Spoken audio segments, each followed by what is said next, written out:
There we go. Hello, everybody. Pop culture curator here. I really apologize for the delays. I was busy and I kind of was just rushing to get home. I was just plugging everything in, and I'm excited about today's episode. Once again, I'm biased, but I really enjoyed it. So I can't wait to express my opinion. And the first thing I want to do is I want to say hello to my wonderful panel guest, Gorilla Random Thoughts. How are you? I'm doing better than I was earlier today, even though I'm still in the middle of a Twitter fight. Well, actually, I'm more in the middle of 10 Twitter fights, but that's a different song. Well, that'll keep your blood pumping, right? Yeah. No, it's just raising my blood pressure is what it's doing. Yeah, well, yeah, that's what I mean, right? Just try to, don't let it get to you. Don't take anything personally. Oh, this is personal. Oh, this time it's personal. You want to attack my rights? I'm gonna take it personal. I'll be back. And Scotty, how are you doing, sir? I'm doing very well, Pop Culture Curator. Thank you again for inviting me to participate in these animated Star Trek conversations. It is always my pleasure. Sorry the link was coming so late. I mean, like I said, I was just plugging in my laptop just like 2 minutes ago. Oh, your goals. And Jill, how are you doing there? I'm doing great. Thank you for pushing the show another hour so I could have time to prepare a little bit, since I had a very busy day and I didn't get as much time as I usually like to. So I'll need you guys' help some now and then to fill in some blanks, but I think I got most of it.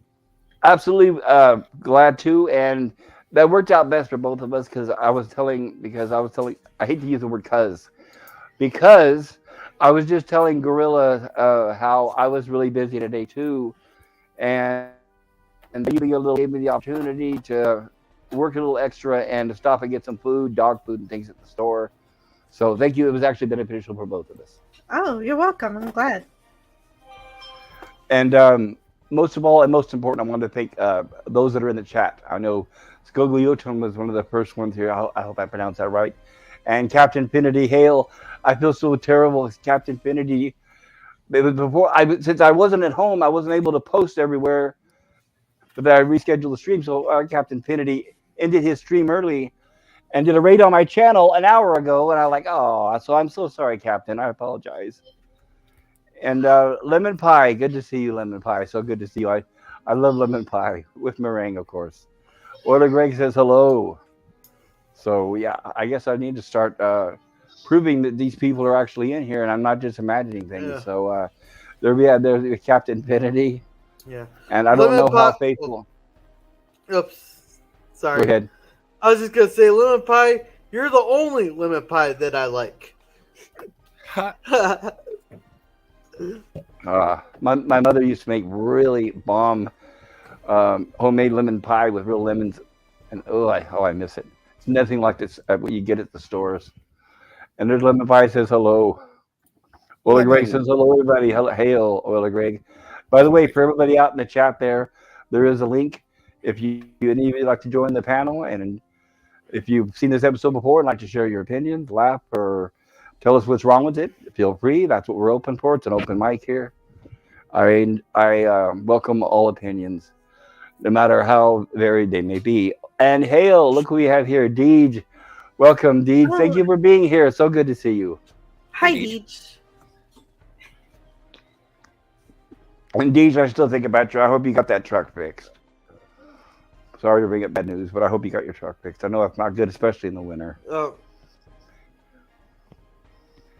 Okay. Does anybody have anything to say before? For a second, No, I was just saying. You just started cutting out, but I had to close the program I was in. Minecraft?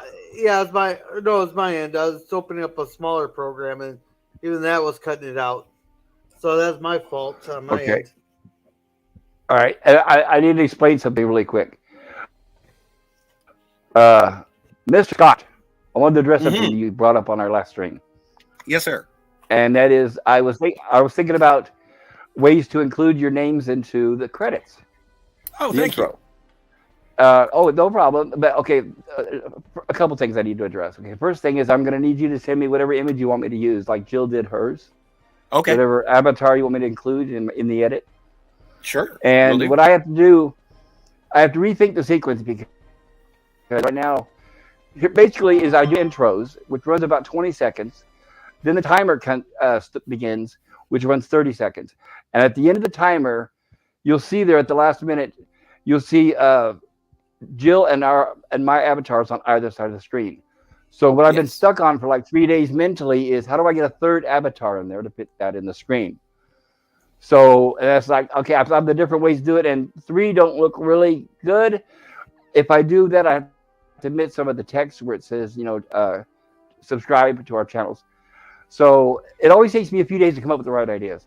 So what I'm going to do is I can go. I guess I can tell you guys that this is no spoilers.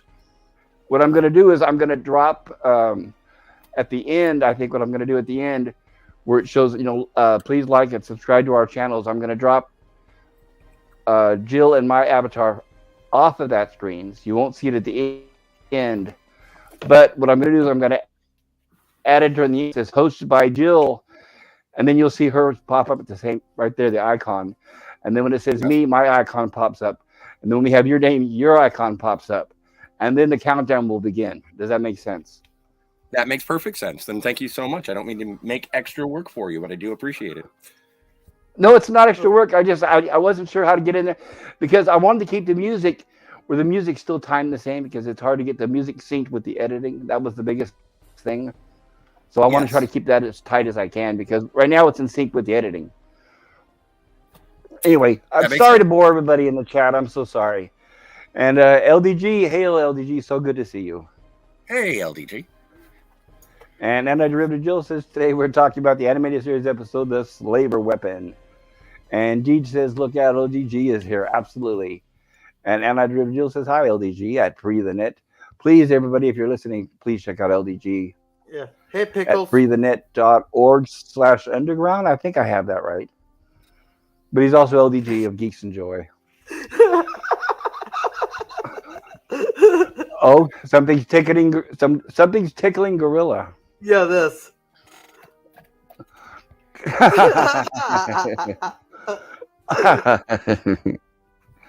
Please send that animation my way. Okay, so another thing too is, as we all know, we're running a little late tonight.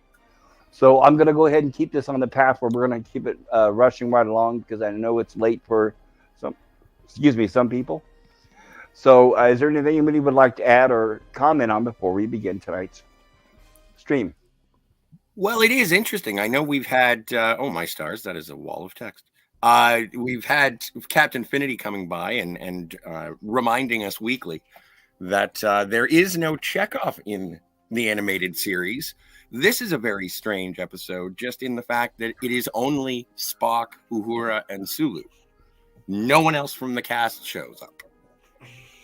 Correct. I just thought it was really interesting. I'd never seen that. Yeah, it is, and it's a good episode for Sulu and Uhura. Like you said, they get a lot more lines than they usually do. Yes, and we should, if you would like to play a drinking game while watching this episode, take a shot every time Uhura gets shot. Are you trying to kill us? Are you trying to kill us, Scotty? Exactly. It's a lot. She gets phasered up a lot in this episode. I know. Poor Uhura. But she's brave. I mean, that's the only reason why she gets there, because she sacrifices herself for the rest of the crew. That's true. But I will have a question when we do start seeing the phaser beams fly. I just have a question about the belts. Oh, yeah. Oh, there's the magic belts again, right? Yes. And Jill says, I will update my notes. And LGG says, no problem. Sorry, I changed it. His channel link. I posted his channel link, but he changed it recently. Oh, okay. Then I hope I probably gave away the wrong one. Oh, there. Okay, here, hold on a second. And there is a link to LGG's channel, everybody. If you'd like to check it out, I highly advise it. It's an excellent channel. He's got a non-strikeable channel on YouTube as well. Yes. And very interesting chat with a lot of excellent guests he gets. Got to catch him live because they when he is done, he deletes them so he doesn't get stricken. Safety first. And Deej says Chekhov spent the entire animated series in the Jeffries tube over the ladies' locker room. To be fair, It's true. oh, and Bot in I the read chat that. says, Yep. Hey, look at that. like I said, seriously, that must be in the big thanks. time, right? It means, yeah. And of course, it. as soon as Deej mentions Chekhov in the ladies' locker room, we get the sex Spock coming on in here, right? Just like last time with Spock's butt. As soon as Deej mentions Chekhov in the Thank you, LDG. Yes, thanks. For smashing that bot. Damn it, I was getting there. Yeah, thank you, LDG. I owe you for that. Okay, I think normally I let everybody plug their channel a little bit before we start. And then I know we usually plug them again when we're done, but I think we're going to go ahead and start the review. And if you're in the chat or if you're watching this on the rerun, please stay tuned. I will be covering each of our channels here at the end of our stream tonight, if that's okay with you guys. Oh, thank you. Yes, that's fine. All right. I want to make sure I cover everything. Like I said, I'm running a little late, so I don't want to forget anybody or anything. And once again, thank you all from the chat for being here. This whole show is just for you. And please, there's a poll there. Vote. Let us know if you've seen this, what you think of the episode. And like I said, you're welcome on the panel. Come on up if you want to talk about it. Okay, Jill, the spotlight is on you. Thank you. Oh, really? Well, we don't have to put it like that, but we do have to say that the episode today is The Slaver Weapon. This episode first aired on December 15th, 1973. It was written by Larry Niven, and he adapted... Oh. Niven. Niven? Yes. Huh? That's what, yeah, like the actor David Niven, right? Yes. He adapted this episode from a story he wrote called The Soft Weapon, which I think is really cool. He wrote it for a science fiction magazine called If in 1967. So we have a real science fiction author here. I wish that this had a real published science fiction story. Yeah, it would have been cool if this was the episode last week, because it kind of reminds me of the Galileo 7 with Spock leading the away team. That's true. Regarding that, the book says, Niven, you said? Niven. Niven. Just call him Larry. Niven. Right, just Niven. No, Jill, I have to know how to say Niven. Okay. Jill, it's just like given, except there's Niven. Okay, thank you. Instead of a G. I was allowed to do an episode in which Captain Kirk did not appear. I felt excitement to be allowed to do what I wanted, Niven explained. Adapting his short story for TAS was not too difficult for Niven. Remaining true to the soft weapon, Niven needed 3 characters and a shuttle from the Star Trek universe. Nothing more, which meant neither Kirk nor the Enterprise needed to appear in the episode. Outside of the opening title, 2 of the 3 character selections were dictated by story, as Spock took the role of Nesis, the advanced alien race in Niven's novella, and Uhura, the human female, and Marie. Rounding out the characters, Niven had his pick of the Enterprise's main crew, Kirk, McCoy, Scotty, and Sulu. The first 3 did not make the cut. He says, I picked Sulu somewhat at random, Niven explained. I chose characters that could be spared from the bridge. The Enterprise can carry on without them. So that's really cool that he gave thought to what crew exactly. the Enterprise still need. Yes.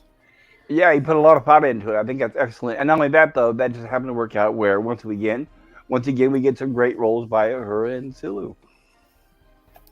Yeah, Uhura may get shot a lot in this episode, but she's she's not at the communications panel. She's on a away team doing stuff. That's great.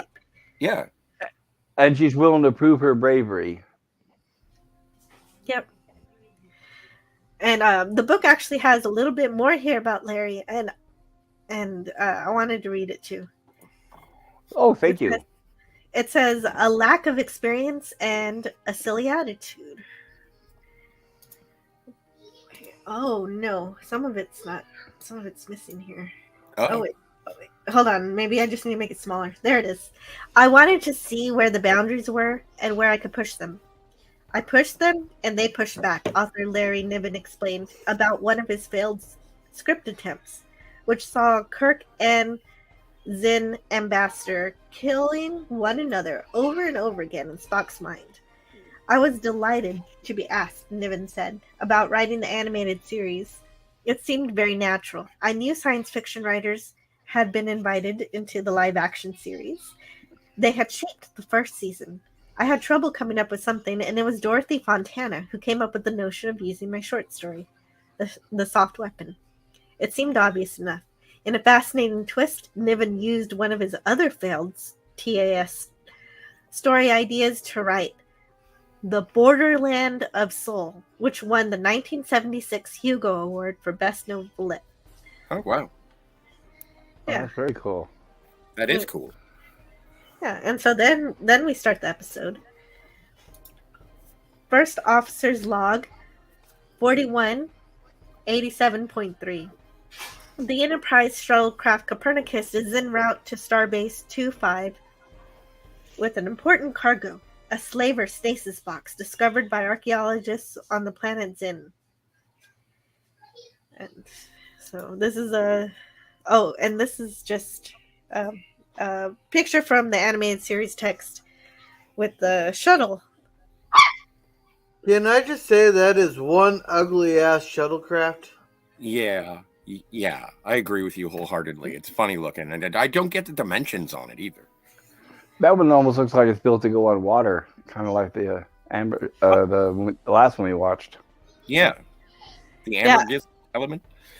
Yeah, about it.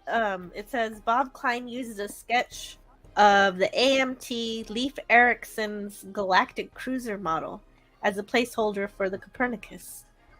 The Galactic Cruiser was designed by none other than the original Enterprise artist Matt Jeffries. Oh, wow. So in the corner is Matt Jeffries' ship, and then I guess they repurposed it for this one.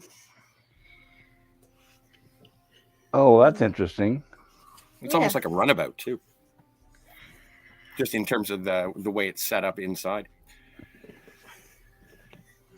I wonder if it has a transporter. And so we learn about ancient race from a billion years ago called the Slavers. We don't really know much about them, but Uhura says, I've studied the Slaver Empire, but it's sketchy. We know they're masters of all the intelligent beings in the galaxy a billion years ago, until one race revolted. Are the stasis boxes the only source of information we have? And Spock responds, the Slavers and all their subjects were exterminated in the war that followed. Intelligent life had to evolve all over again. The stasis boxes are the only remnant of those lost civilizations. And so the box begins to glow as they pass Bader Lair. I don't remember if I'm pronouncing that. Bader Lair? That I don't remember. I don't recall that. And I'm not sure either, so it sounds great to me. Yeah, you get to choose. Yay. Okay. Well, there it is. There's a picture of it in any case. Looks like a spiral galaxy. And they can the box is glowing because the box is detecting another box, I guess, around this system. Right. Well, or when they get in within range of each other, I guess. Mm-hmm. Yeah. And so we see the bridge, but no Captain Kirk. Right. No Captain Kirk. Just Spock is leading the sway team. The potentially. Oh, this is the Galileo 7. Duh. Sorry. The Copernicus, actually. Copernicus. But same Oh, idea. yeah. And I was mentioning that, Scotty. You were joking when we watched Galileo, and you said, "I wonder what the people thought about the Galileo 2 or whatever." That was the Galileo 7 that was. Yes. In that episode, yeah. So it would have been 8. Would have been the one following it. I'm guessing. And by the way, a quick follow up. I posted on Twitter a shared link. I'll be adding it to the description here of this video later.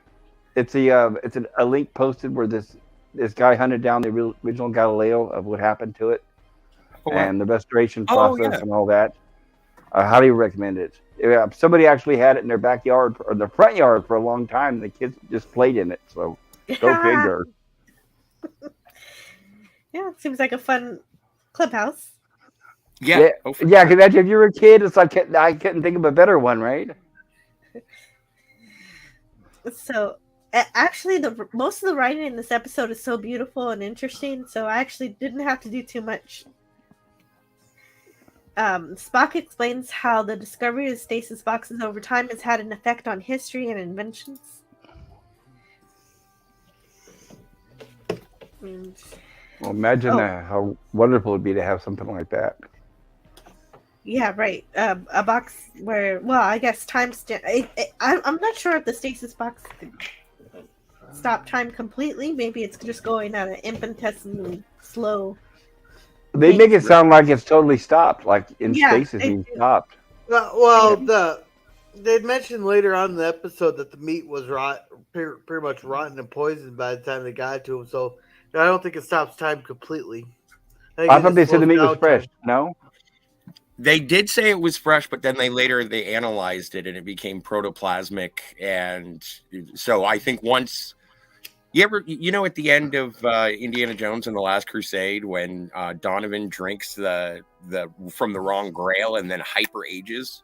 Yep. I think that's what happens when you open the stasis box. Oh, if it's something organic. Yeah, that's what I would guess. Oh, okay, interesting. Okay. I think so too. That would make sense anyway. But we're projecting. But I enjoy doing that. I think that's a cool craft. It's just that, like I said, it looks like it's made for water. Yeah, it looks like a hydrofoil. You're right. Yeah, and Deej says that's a long-range shuttle to go at low warp speeds. Which makes total sense. Oh, well, that's cool. Euler Greg says, don't be a gore and like and subscribe. And I'm not sure if you read this one or not. It was highlighted at the time, but it says Chekhov spent the entire anime series in the Jeffers tube over the ladies' locker room, to be fair. Are you just calling back the sex bots now? Yeah, that's why he read that again. Yeah, just to see if that'll right. if it works. It's kind of like Beetlejuice. And here they come. Yeah, and so Spock says about the stasis box. Stasis boxes and their contents are only remnants of a species which ruled most of this galaxy 1 billion years ago. Their effect on science has been incalculable. In one was found a flying belt, which was the key to the artificial gravity field used by starships. Another box contained a disruptor bomb with the pin pulled. As a result, all stasis boxes are now under the jurisdiction of Starfleet, and only certain key specialists handle them.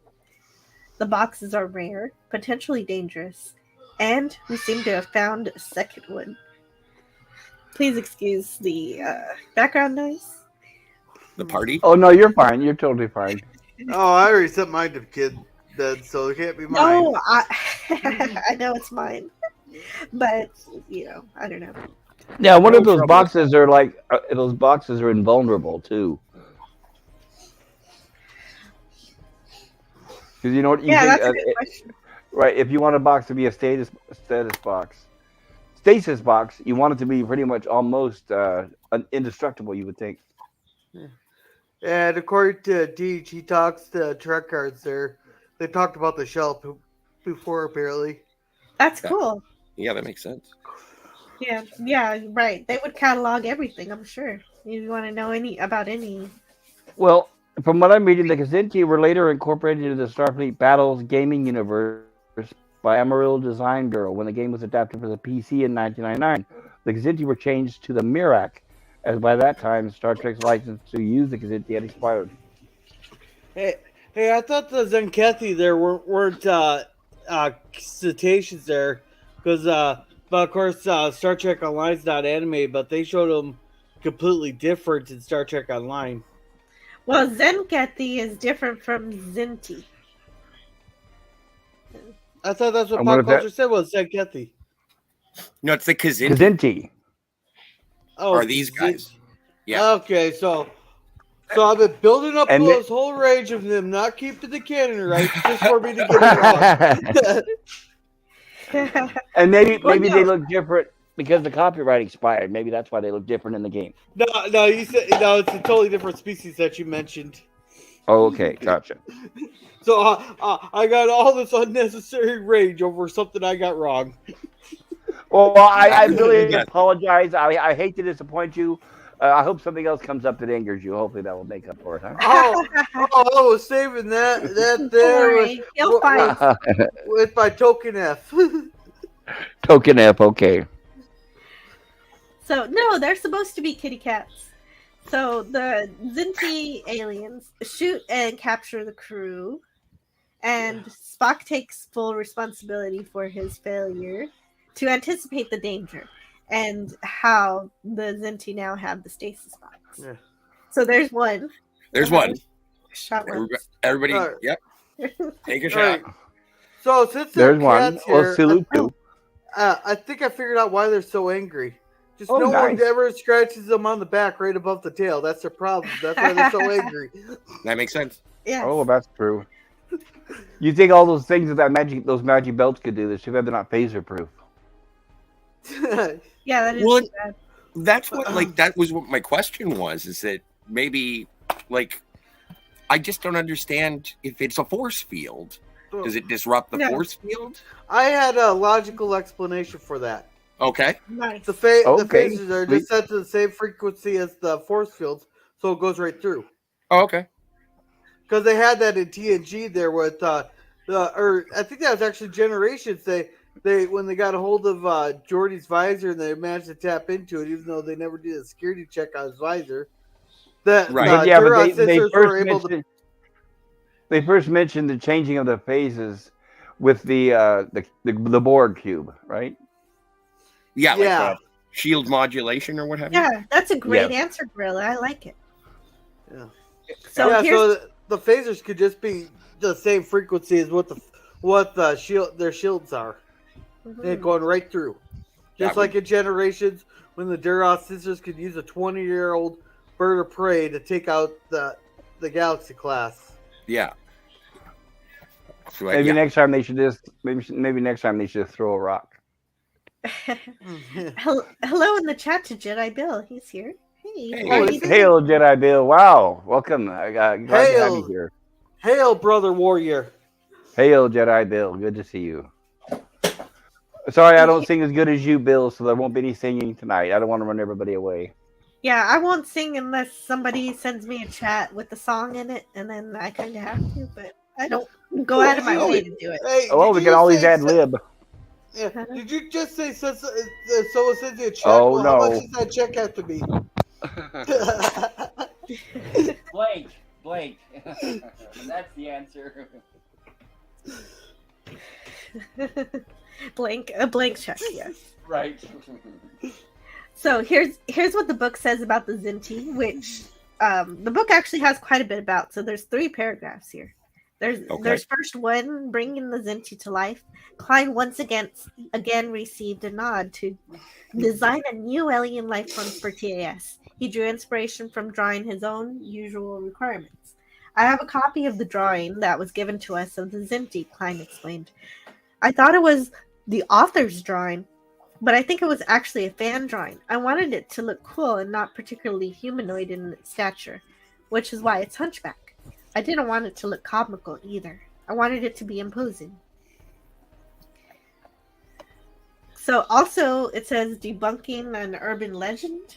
It says decades have passed with fans believing that Niven was upset over the color choice for the Kzinti uniforms, which were reported as a result of the first season director Hal Sutherland's colorblindness. However, storyboard artist Bob Klein set the record straight, explaining colorist Irv Kaplan just liked pink. I was fine with the colors, Niven clarified. Dorothy Fontana tried to apologize to me for all the pinks. I told her to relax. I gave the Zen planet a lot of oranges and red vegetation. All right, so all the blame does not go on the colorblind director. Yes. Yeah. So DJ Odyssey says, "Hey, leave my Duras sisters alone," and he confirms what my comment was going to be, which was, Yeah, he only likes it for one reason. We know what that reason is, and he confirms it. Well, they're fun and funny too, so that's why one of the many reasons I don't like Generations is because they killed the Jura sisters. Oh, what? Did you like it for one reason too? Only two? Well, there's an entire live stream about it with Scotty and I explaining everything. If you Yes. guys want to go check it out. But leave the Duress sisters alone. Klingon boob window all the way. Mhm. Yeah, and Jedi Bill says hi to you, Jill. Yeah, hello. And one more thing I think they had here. Whatever happened to the Kzinti? Rumors of a possible Kzinti return to the Star Trek universe swirled around seasons 4 and 5 of Star Trek Enterprise. But no discussion ever occurred with Niven.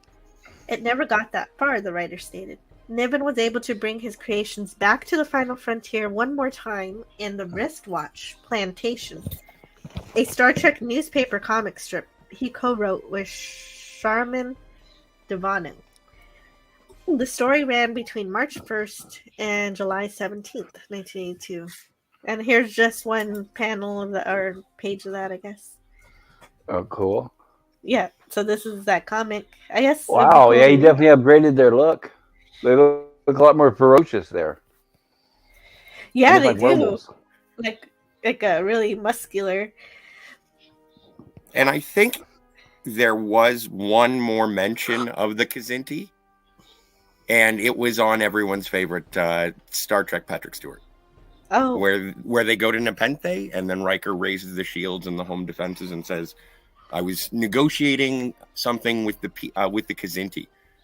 So Riker does actually name them in televised Star Trek, even though some people don't respect the nature of its canon. yeah. That's interesting. I don't recognize its canon. Yes, I understand that, but I wanted to bring it up just because you don't get the Kzinti very often. I appreciate it. I know you wallow in the filth. It's fine. Yeah. I do. It's fine. Okay. Yep, and greetings, Jedi Bill. He says hi to the rest of the chat here. Hey, Jedi Bill. Was that in the last season? Because I don't remember that. No, it was in the first season. The first season. Wow, I really Yeah. don't remember it. Okay. How many seasons so far? The third and final is coming out in February. 10 years later from when it first premiered, huh? Yep. Yeah. Also, the ship isn't pink here, really. Yeah, he seemed to have ditched the pink. You're right. Yeah.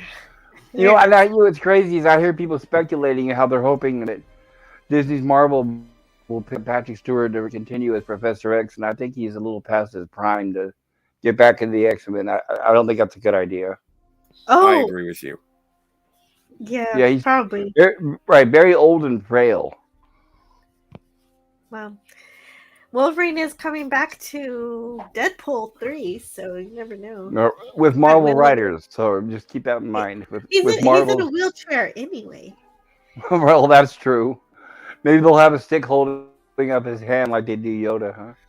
But I wasn't very impressed with Patrick But I know Stewart a lot of people excited for when he was in Doctor Strange and the Multiverse of Madness. I thought he was kind of limping along. Oh, I didn't know he was in that. He was. Yeah. He did a small cameo at the end, but you can hear in his voice he's very frail. He just doesn't have the commanding voice he used to have. Yeah. Yeah. He well, like if he does have it, he doesn't like using it. Right. He sounds like, What's that, Jill? He was good in Logan, but I guess that was a long time ago. But and also Logan was at least 10 years ago, wasn't it? Hang on a second. I have it right here. 2015, 2013.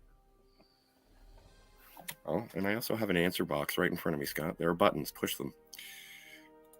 Anyway, yeah. No, I just think that he is sort of...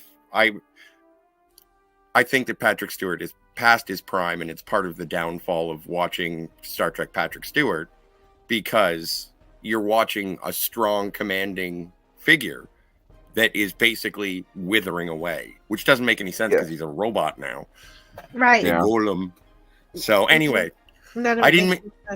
I sort of opened the door to Star Trek Patrick Stewart. I apologize. Can we just close that and pretend it doesn't exist for the rest of this episode? Please do. Let's put it away in the stasis box and then burn it. Sounds good. Start a fire in the box and then close it. Oh, there you go. That's the right way to do it because the box is indestructible, like you were saying, or at least we're Right. surmising that possibility. I want to see it burn for eternity, right? And Logan came out 5 years ago. Great. Wow, it seems like more than that, but okay, I believe you. So, whoa. Okay, Deej Odyssey has something about Deadpool. Well, you got to remember, Deadpool. It doesn't matter. They can get Hugh Jackman doing somersaults, but it's with the current Marvel batch of writers. Keep that in mind, and their re-engineering of society. So, But also remember that it's basically controlled by Ryan Reynolds, who actually really cares about his character and is directing the story in general. He's got more control.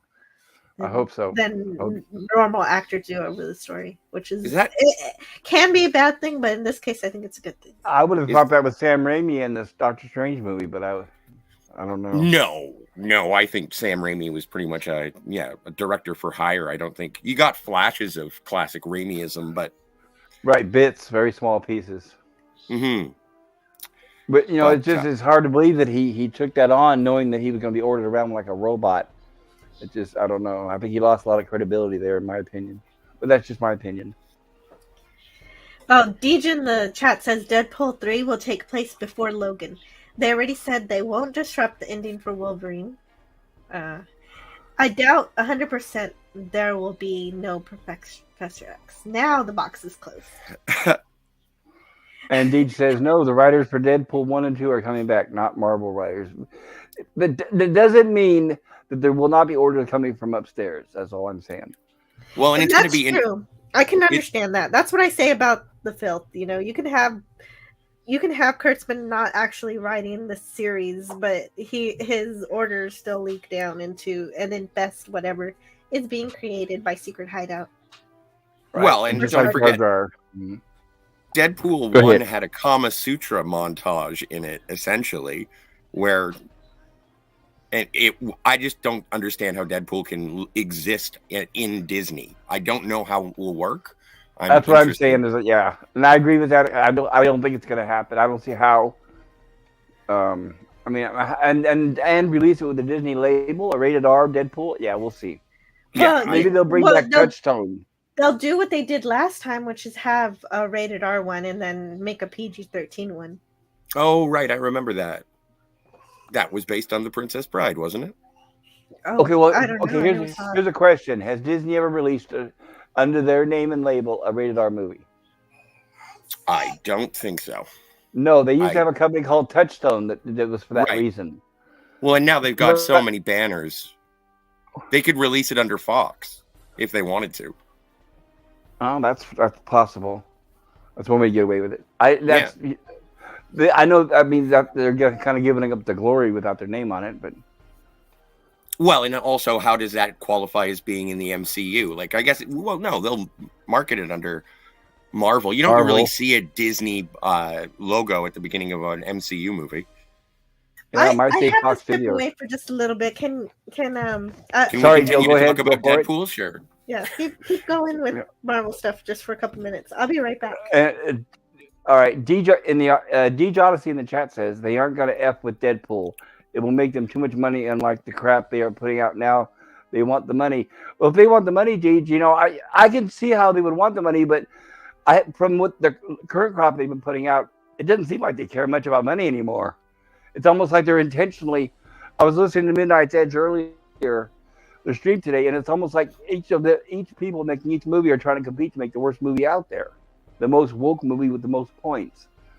So, I mean, if it's a 300 or if it's a 180-degree turnaround, I'm all for it. But the question is that possible in the current environment of Disney, especially now with Iger back? It's like, okay, but we'll see. Well, but Iger's entire sort of deal is that he just acquires intellectual property. He doesn't dictate what happens to it. Like, he buys it, gives it to Kathleen Kennedy, and then she ruins it. No, but Eisner is the one that introduced woke to Disney, and it's what we have now is everything Eisner greenlit. And Deej Odyssey says OMG, and he says yes. And Deej says they have already said it will be R. Well, we hope so. And Deej says that's the problem. Stop listening to the ones that just spread negativity. Some I of don't their know. analysis is okay, but Yeah, they have some pretty good connections. I do sort of lean in your philosophy, Deej. Sometimes I can only hear the world is crumbling from so many sources before I start unsubscribing and being like, I'm either gonna like it or I'm not. And if I do, yell at me. And they have. Like, I'm a She-Hulk fan, and people think I'm stupid. They tell me openly. And I'm not going to knock anybody for holding out hope. I say, sure, yeah, definitely hold out hope. And I hope for those holding out hope, I hope you're right. Believe me, I don't want to see you disappointed. Yeah, of course. And that's why I was sort of interested with when Jill brought up Deadpool, and it sounded like she was optimistic for it under the stewardship of Ryan Reynolds. So if Jill can hope for it and think it might have a chance, then anybody can. Well, I'll hold out my hope just for Jill and Deej. How's that? That's all we're nobody asking. else, right? Just for Jill and Deej, nobody else, because I do appreciate Jill and Deej's opinion. True, as do I. And Deej continues with, yeah, and a lot of those so-called sources turn out to be BS. How long is Doomcock, who I do like, said KK was fired? Oh, I don't want to bring up KK. You're right. We've heard. I lost count how many years ago we've heard she's going to be fired. Yeah, that's one thing that. Yeah. Yeah, that did have a little bit of controversy surrounding it, and that's when I started looking with a little bit more of a critical eye towards who was giving me the news. Well, what I realize is Doomcock is entertainment. Oh, so, of course, and great guy. Right. I'm not going to expect it to be news. That's like perfect. It's entertainment. It's there to entertain. Yeah. Oh, for sure. And if I was taking it that seriously, I shouldn't take a guy wearing a helmet so seriously. Right. And DJ also said in the chat, Ryan is not going to F over Deadpool. I hope you're right, Deej. I hope you're not disappointed. Well, and even in just its announcement, the inclusion of Hugh Jackman as Wolverine one last time, I think that's good. I don't think when you got Ryan Reynolds and Hugh Jackman, I don't think they're going to purposefully try and destroy anything. Well, not those two people. Not those two people. It's the ones above them I'm worried about. But I'm wondering if Disney says to Ryan Reynolds, we want you back. We need Deadpool because it'll make a lot of money. And I wonder if he said only if you bring back my good friend right here standing next to me. Well, exactly, and I think that's what happened. And I think that there is a moment when you do have Ryan Reynolds and you have Hugh Jackman. If they go up and they say, "Can you do this?" and you're like, "No," and it's like, "Okay, well then, what do you mean no? What do you mean you're not going to do it?" And it's like, "Well, do you want Wolverine in the movie or not?" Yes, that's a good point. Right, and Wolverine's probably going to. Hugh Jackman has the clout where he could say, "I'm not going to do it unless you do it like my friend says." Well, and I think that, Hugh Jackman, no, that's fine. Hugh Jackman and Ryan Reynolds really both deeply care about their characters. They're really passionate. It's sort of the same thing when we're talking about the animated series. It's like Leonard Nimoy wouldn't be on it unless it was representative of the entire show, and it was a matter of okay, well, who's going to play Spock then? Because if you don't get them, then you don't get Spock. Yeah, exactly. And then you don't really have an animated and series. I wanted to shout out. No, I agree, and I wish he would have had the same thing when JJ came knocking. I wish he would have said the same thing, but oh well. And I want to shout out, Hail Gap After Dark. Good to see you there. I'm glad you were able to join us. And Gap says, "Hail all." Hail Gap. Okay, I think we're ready to go on with Star Trek. Yes, we are. The crew are taken to the Kzinti spacecraft, where we learn they're not allowed to have weapons except for their police force. In order to combat that, it seems the Kzinti pretend they're renegades in order to avoid being caught breaking the treaty. At least that's the presumption of the episode, as it's not really confirmed that the Kzinti are working for the government. Sulu just guesses at it. But it makes sense to me.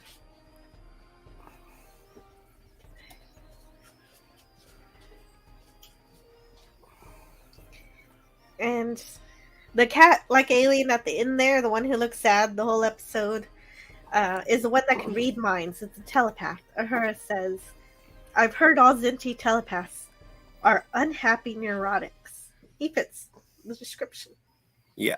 Oh, it was great. We learned that the Kzinti are prejudiced against herbivores like Spock and women like Uhura, and since they believe that they're inferior, Spock doesn't think that the telepath will bother to read his mind or hers. However, to mess with them, Spock instructs Sulu to think about eating vegetables because they're carnivores. And I like how it comes back later too. Oh yeah, me too. That's some good writing. Yeah. He also tells her that Kzinti women are dumb animals, and that so it might be a strategic benefit if Uhura plays into that in case a chance of escape occurs. He says they may forget that human females are intelligent. And Uhura agrees to do this. Only just being briefly offended. Yes. But she doesn't. She agrees. Well, and it's. Did you guys pick up on the sexual tension between Uhura and Spock in this episode? Did it imply that they were going to be boyfriend girlfriend at some point? I didn't catch. I didn't notice. No, because it wasn't. No. No, I'm just making fun of the filth. I didn't notice. No. And we have a suggestion from Mr. D. Odyssey. He says, Gab, you should go up and sing to the panel, LOL. I don't know what song would be appropriate. Cat people? Row your boat. No, it's obvious. It's Beyond Antares. Of course, Beyond Antares.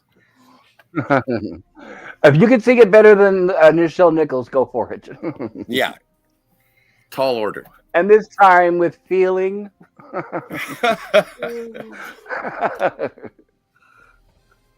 So, the name of the Kzinti ship is Trader's Claw, which they claim is a stolen police vessel. The second stasis box they had was empty, but it worked to draw the away team, the Copernicus, who had the second box. They believe it has the slaver's weapon in it. And Sulu says, Kzinti fought 4 wars with humankind and lost all of them. The last one was 200 years ago, and you haven't learned a thing since. Okay, I got a question here. Yeah. We know that the first warp shuttle was in 2160, or somewhere around that, right? First warp flight? 2163? Which show introduced that? Star Trek First Contact. So I thought you said shuttle. Did you say warp shuttle? First warp flight. Yeah, the Phoenix. Okay. The Phoenix is the shuttle? No, the Phoenix. Well. And this takes place in 2260 something? So apparently they're fighting a war with the Kzinti before we even had war fight, and somehow lost the war. Somehow the Kzinti lost the war. Yeah, but this is also... Sorry. Well, the thing with that is that the star dates don't actually make too much sense in TOS, so you can't actually do the math on that. I think even when we do Squire of Gothos, they talk about, they say... Square. It's 800 years ago is when people were like that, and it's so that would make the Star Trek set in the 28th century as opposed to the 23rd. So they are kind of fast and loose with their actual chronology at this point. And actually, even if you are correct, it doesn't matter because you can't retroactively say something's wrong when the animated series came first and First Contact came way later. That's true too. That's true. I could be wrong, but did I hear that they didn't really keep track of the star dates until TNG when they started taking them seriously? Yes, that's correct. They started making them make a little more sense around TNG. Okay, yeah, because eventually published a calendar where you could look up any day of the year and it told you what star date it was. Yeah. Well, and then there's the Star Trek chronology, and it usually has little annotations in the original series talking about some, not production errors, but things that hadn't really been nailed down at the time because it was only one TV show. It wasn't a, pop culture icon at that point. Yeah, so maybe you could retroactively go back and correct all of the star dates in TOS to align with whatever happened during TNG, First Contact, and all that. Well, but the stardates in the Next Generation are specific. Like basically, the first, what is it? 4. It always starts with a 4, and then it's followed by the number of what season it is. Mm-hmm. And from that point forward, that's when it incrementally went up. But they didn't reset it for Deep Space Nine or Voyager. So going back, I'm not that hurt by the chronology not necessarily matching up 100%. Yeah, I allow it. I forgive it, and I'm okay with it. Me too. Deej says I have a few of her songs. Used to play them on my radio shows. That's cool, man. Yeah, I didn't know she had multiple songs. Yeah, that's excellent. Neat. There's another one. Oh yeah, read that one. The Phoenix was the Earth's first warp craft made out of an old nuclear missile. Yes, and Euler Greg says Larry Niven wrote Man Kzinti Wars novels, which are very good reading. He is using Kzinti here. Oh, that's good to know. Thank you, Euler Greg. That's wicked. Thanks, Greg. I will have to check them out. Yeah, I want to read. This episode has made me want to read some of Niven's work. And the Kzinti talk about wanting to eat humans, and Sulu accuses them of working for their government, but they deny it. And then they fire a beam at the stasis box to open it, or then they open it. And Chef removes a picture of a one-eyed green crocodile. Who looks very happy. He is. Yeah, posing for the camera. How nice. Well, don't crocodiles smile, so I guess that's a good description. Yes, exactly. Because he sees his food. So that was right before the photographer was eaten. Yeah, and then there's the meat. Yeah, but they say it looks like fresh meat. Yes. Not saying it is fresh. Right. Mm-hmm. Right. Not until they examine it. Right. Right. And that just looks like a cardboard styrofoam thing painted with some fucking red to make it there. It looked like meat. Did you see that? Yeah. I agree. It looks kind of funny. Yeah, it just so we have a like question about. So we have a question about what they use for the prop.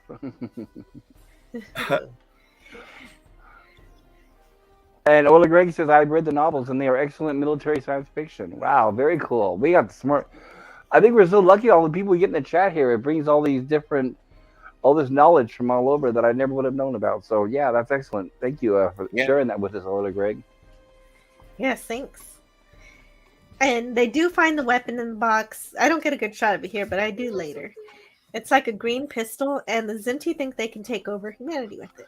I thought it looked like a blow dryer. Oh, hold on just a moment. I need a minute. Go for it. But it did start off looking like a blow dryer. Now this is, I enjoy the world building on this, but when we do actually see the weapon and then it's got all the toggles on it and everything, it actually transforms, and it seems to be a little bit like a magic MacGuffin. It doesn't really make any sense. Well, I can't say that it is a blow dryer, but you can only blow dry your hair one time. Yeah, exactly, and it's pretty loud. Well, remember, was it Arthur C. Clarke that said future technology is indistinguishable from magic? That's true too. We never know. In the future, they may be able to invent programmable metal that can reform itself, right? Take different shapes. Oh, it's a possibility, yeah. But just maybe it's just the nature of animation that makes me think, oh no, this doesn't make any sense. If it were live action and maybe if it was like some sort of prop, then I would believe it more as being actual technology. But the way that it's presented on, Saturday morning cartoon show, it's just like, oh, okay, it can be anything it wants. It's fine. Yeah. And I'm glad they didn't use more technology, because in early Star Trek, it looked really bad. Yeah, when they did that. When they do any sort of transmutation, it doesn't really work out. Nope. That was one of my problems with Odo on DS9. I didn't like it. It looked very like a video game. I don't know. Oh, yeah. Well, and that's the funny thing about Odo and Deep Space Nine. It's like when he does when he does the changeling stuff, it's obvious that they did it to make the first episode look cool, introduce the character, and then he doesn't do it he'll do it like 4 or 5 times in a season tops. Well, I agree. With the night I watched the premiere, I was like, okay, first of all, they're using Morph 2.0, which is a off-the-shelf software for $50, and you could tell they're doing that, like you said, because it was new. And then when I saw how it looked, I thought, okay, and due to the cost, we're not going to see this very often. When I saw that it didn't look very realistic, and due to the cost of CGI, I thought, yeah, we're not going to see it very often, and I guess I was right about that. Yeah, but it was used effectively. I didn't miss it completely and think it was swept under the rug, but there are obvious, production restrictions. So you mean they used it sparingly, which is helpful? Yeah, exactly. Well, and then they made one season where they took away his powers totally. Oh, that helped. I'm sure saved on some money. Yeah, exactly. So sometimes you can say, okay, is this because we're trying to ramp up the budget in other ways? We're not going to have Odo morph as much. Am I the only one here who's old enough to remember when he played on Benson as the bad guy? Oh, no, I remember Benson. Okay. Well, he Heck, was like I'm old enough to remember when he was Father Mulcahy in the MASH movie. Yep. Great performer, great actor. He is missed. Yeah, I think he did pass away, right? Yes, he did. And we have a special guest. Ladies and gentlemen, I'd like to introduce Pleasant Valley Picker CA, Mr. PvP himself. Hello, how you doing there, sir? Well, I'm doing okay. I got home and just got out of work about an hour ago, and I had to stop for groceries, and the snow is just coming down. Oh, really? Well, I'm glad you made morning. Yeah, it was fine this morning. Bare roads, and now we're back to slippery roads, so that's why it took a little longer getting home. But well, as long as you're safe, dude. Yeah, well, I was waiting at a light for the light to change, and this guy comes around the corner, and starts fishtailing right towards my car. Oh, no. Spinning his wheels like an idiot. And luckily he missed me by a foot or two, but it was pretty scary for a couple seconds. People need to slow down. They need to realize when you see stuff like that, it doesn't mean speed up, it means slow down. But I'm glad you made it home. Better late than never, and so glad to have you join us here. Yeah. Yeah, well, thanks. I'm glad to be here. I always love hanging out with all you folks. So, well, some people just seem to think it's still summer, I actually saw a guy in the grocery store just before I got home that was wearing, like thigh-high shorts. Canadian thigh-high shorts. It's just crazy, though. I don't know how you're not freezing to death wearing something like that when it's this cold out, because it was pretty chilly tonight, too. So but pop culture, I see how it is. He's a special guest, but I'm not. I introduced you to Team on Gorilla, and then you were the first one I introduced, if you remember correctly. I'm just joking. And Gorilla's the one that's going to get, and it's because of you, you're going to get your own and the rest credit and the title eventually here when I get around to it. I just get pop culture. I know it. It's all good, sir. It's all good. So have you guys covered? I need to stop talking about Gilligan's Island during my Star Trek review. I think we're about halfway through, maybe. Oh, that's good. I didn't miss too much. I thought, you guys started like a couple hours ago, and I thought, they might be. Well, we started late, actually. We started an hour ago. We started late tonight. Oh, really? Started at 7 my time then. Oh, great. That's right. I didn't miss much at all then. Great. Correct. And apparently, you and I are on the same time. So yes, it started at 7. Yeah, I'm in Pacific. Yeah. Okay, good. So you're right up the coast north. Okay, got it. Yeah, just up in BC here. We'll be continuing here as soon as Jill comes back. She's taking care of the family. She had a little red alert there to deal with. Another toddler emergency. Possibly, just right? When we got to opening, as Jill calls it. Just as we got to opening the stasis box.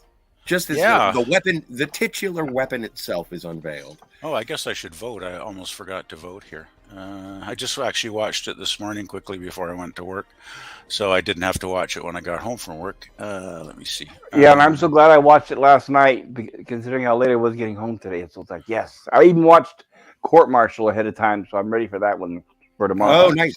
I got to do that next. It was fascinating. I hadn't realized. I barely remember that episode. I mean, it's been so many years since I've seen it, and I guess I didn't really watch it on the rerun as often as some of the other episodes. So it was good to see it again. It was very refreshing. Yeah, it's going to be interesting because it is one that I haven't seen in a while either. Yeah, this was one I haven't seen since it was on back on Saturday mornings then, but I did remember. I did strangely remember this one. I guess it was just because the slaver weapon itself was such a unique idea that it could keep, metamorphosizing, so to speak. Well, I remember the designs of the alien because it had been years too, and it's not until you get older when I really appreciate the writing of this episode. It's really sophisticated, and I never, when I was a kid, I never would have understood the levels of the sophistication as much as they are, which is great. Which was what makes this show so good. Yeah, I agree.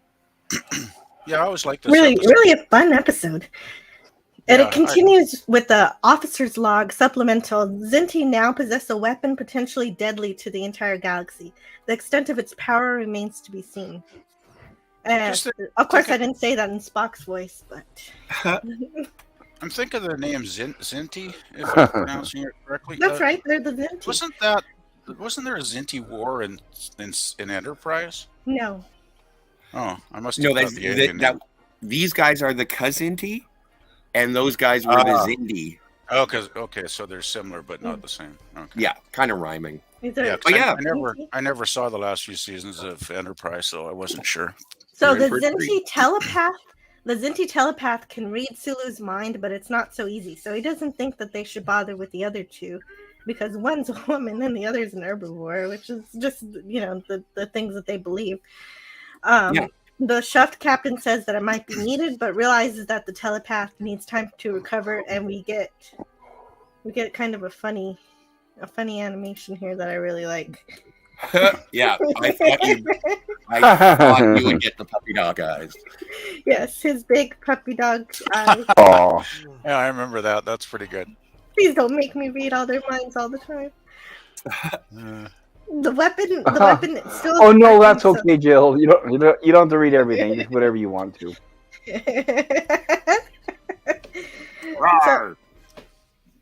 By the way, I can't see the poll. I'm not seeing it in the chat here for some reason.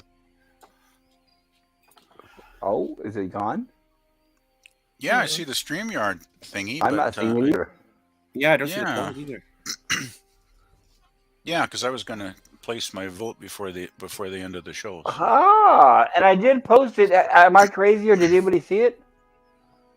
Well, the funny thing was, I saw it pop up for like just a second when I first opened the chat. Yeah, and then it disappeared. And then it vanished. I voted, and you're right. It's gone. Yeah, and you know what? I'm selecting here I want to start a new one, and it's grayed out. Oh no! I guess you can't. I guess we can't rate today. Sorry. Can you not? Yeah, but you should be able to do That's more okay. than one poll in the live stream. I've seen other people do it. Yeah, that's true. Well, let me ask this: if you close a poll, even then it'll still show up in the chat. Or am I right or wrong? Yeah, even if I dismiss there it is. I see it. I have it open. Great. Oh, is it here? Let me see. No. This is the very top. Oh, you know what? Since I answered the poll, it's not going to show up for me anymore. That's what I'm thinking too. Oh, yeah. Okay, that makes sense. Maybe that's it. PvP. I don't know. You're not seeing it at the top. I'm just seeing the join the panel thing at the top. That's all I can find. Yeah. Oh, I'm sorry. You can't PvP. vote. So try redrawing just refresh. redrawing the web page. Refresh. Yeah, try to refresh. I don't want to refresh though, because I had to actually refresh your stream here like 5 times before I could get the chat to open. Oh, okay. I don't know if anybody. I don't know why I've been having this problem for like weeks now, but some live streams I'll go on and the chat it will just not open, so I have to refresh and refresh and refresh. Well, that's fine. Yeah, usually it'll work, but I don't want a chance losing the chat. So this is the part of the episode where I didn't write everything. They came out here with the police net and everything. So yeah, right. And since you're on the panel, you could just vocally give us. I'll just verbally give my rating at the end of the show. Yeah, exactly. Yeah, these kind of cool looking aliens, aren't they? Yeah, they're great. The weapon isn't working. Well, not this weapon. Their phasers, I guess, work. They look just like Federation phasers, but just like red. True. Yeah, they are kind of. That's how you know they're enemies. Yeah. They're red. Okay. Yeah, it seemed like the crew were getting phasered a lot in this episode. Oh, thank you, Oiler. Oh yeah, he noticed too. Thank you to Oiler Greg for smashing the bots. Thank you, Oiler Greg. Yes, I'm thank not- you. Oh, and we Oh, have geez, more also. bots. So I'd like to welcome Edge of Time here in the chat. Thank you, Edge of Time, for coming. Hi, Edge of Time. Ahoy, Edge of Time. Hi, Age of Time. Right, Edge of Time the says weapon- fishing for poles. Go ahead, Jill. Greetings, Edge of Time. Okay. The weapon isn't Yeah, good to working, see so you. they try to reconfigure it, and then the weapon glows and changes to a more pointed shape. And the Chuff Captain tries again, but still gets nothing from it. And Sulu is doing a great job of thinking about eating vegetables because the telepath is disgusted at the thought of eating yellow roots. So then they end up turning the weapon into a telescope, which doesn't do much for them. Then they switch to another setting.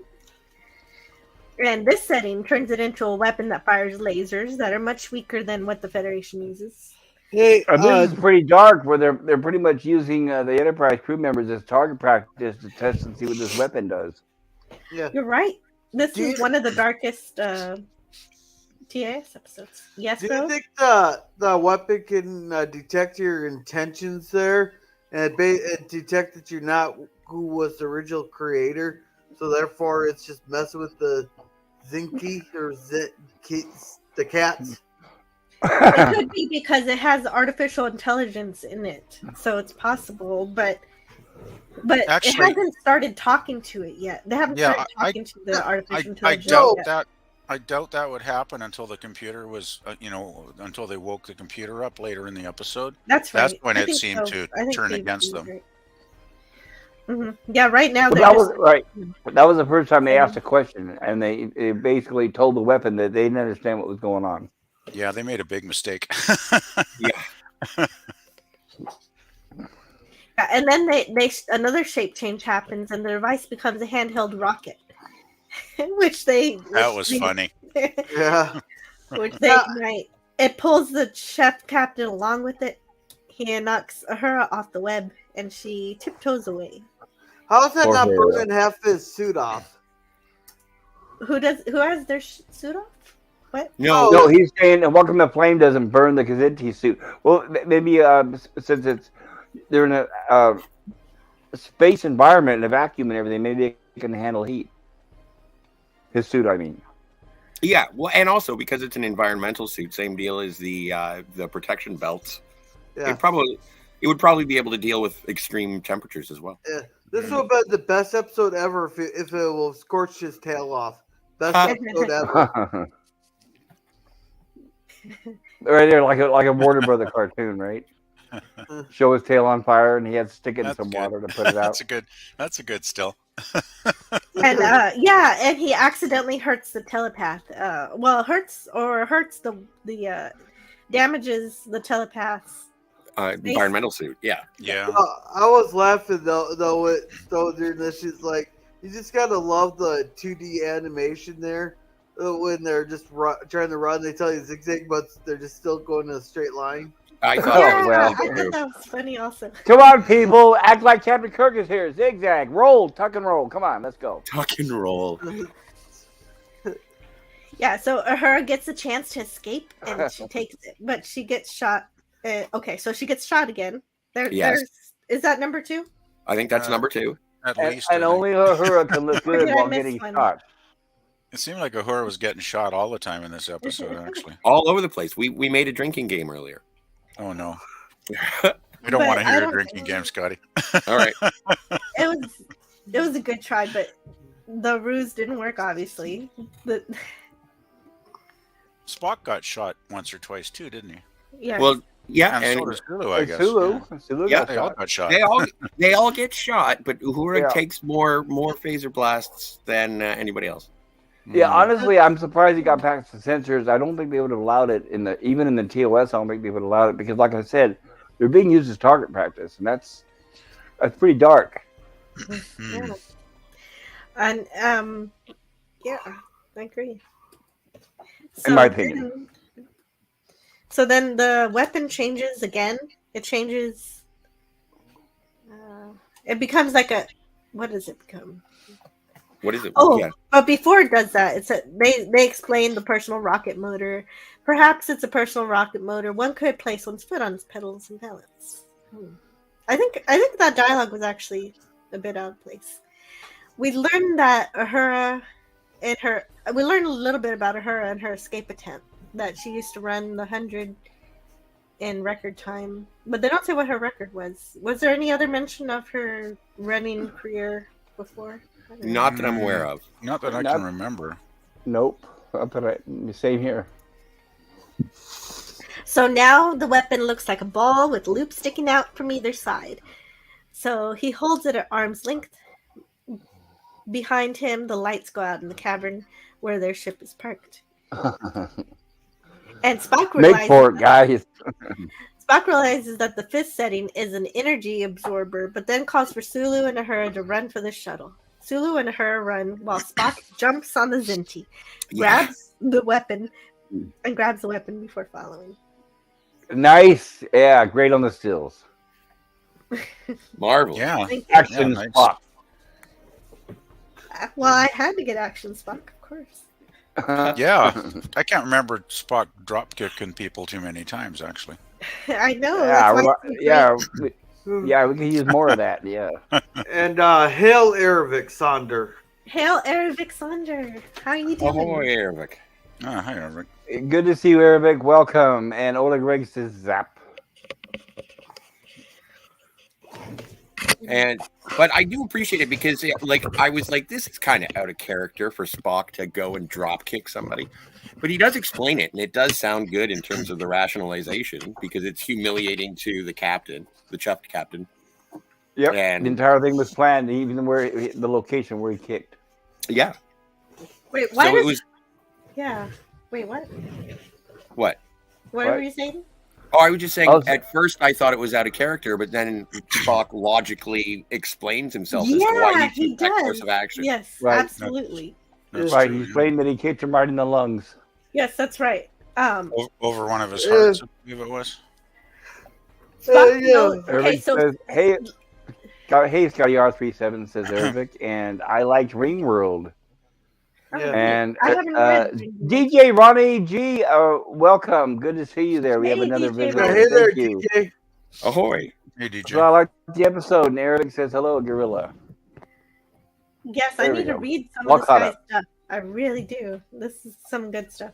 But did they shoot her again here? Yep. Okay, Yeah, it so looks this like is it. the third Yeah. time. Why do they have to shoot her again? I don't know. I guess. Well, they're the bad guys. That's what the bad guys are doing. Right. So But Sulu, Uhura can get shot and still look good, so she's the only one. yeah, and she keeps getting back up. That's true. Oh, so much for the phasers.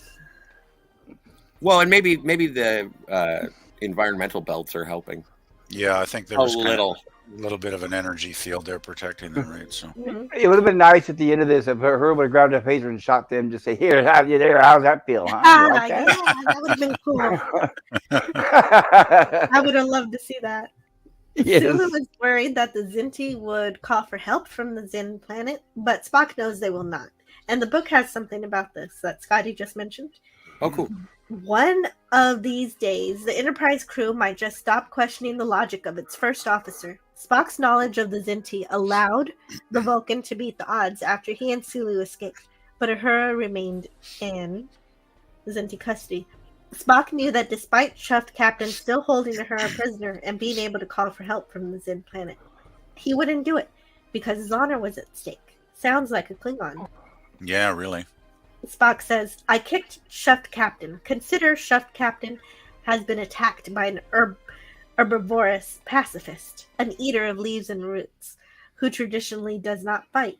In the ultimate insult, I left him alive. Chuffed Captain's honor is at stake. He must seek personal revenge before he can call for help. Actually, that's a really great speech there Spock gives, really. Yeah. Probably one of the best parts of the episode, really. And Sulu says, that gives us some time. You did plan it that way? And Spock says, of course. And he gives his little eyebrow thing that he does. Great. So Sulu surmises that the weapon could be a spy tool, which... Uh-oh. Okay.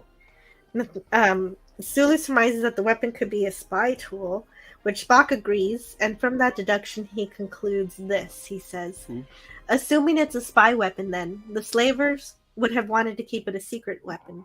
If so, it's logical to assume that it has a self-destruct setting too. And he guesses that it could be the null setting that seems to do nothing.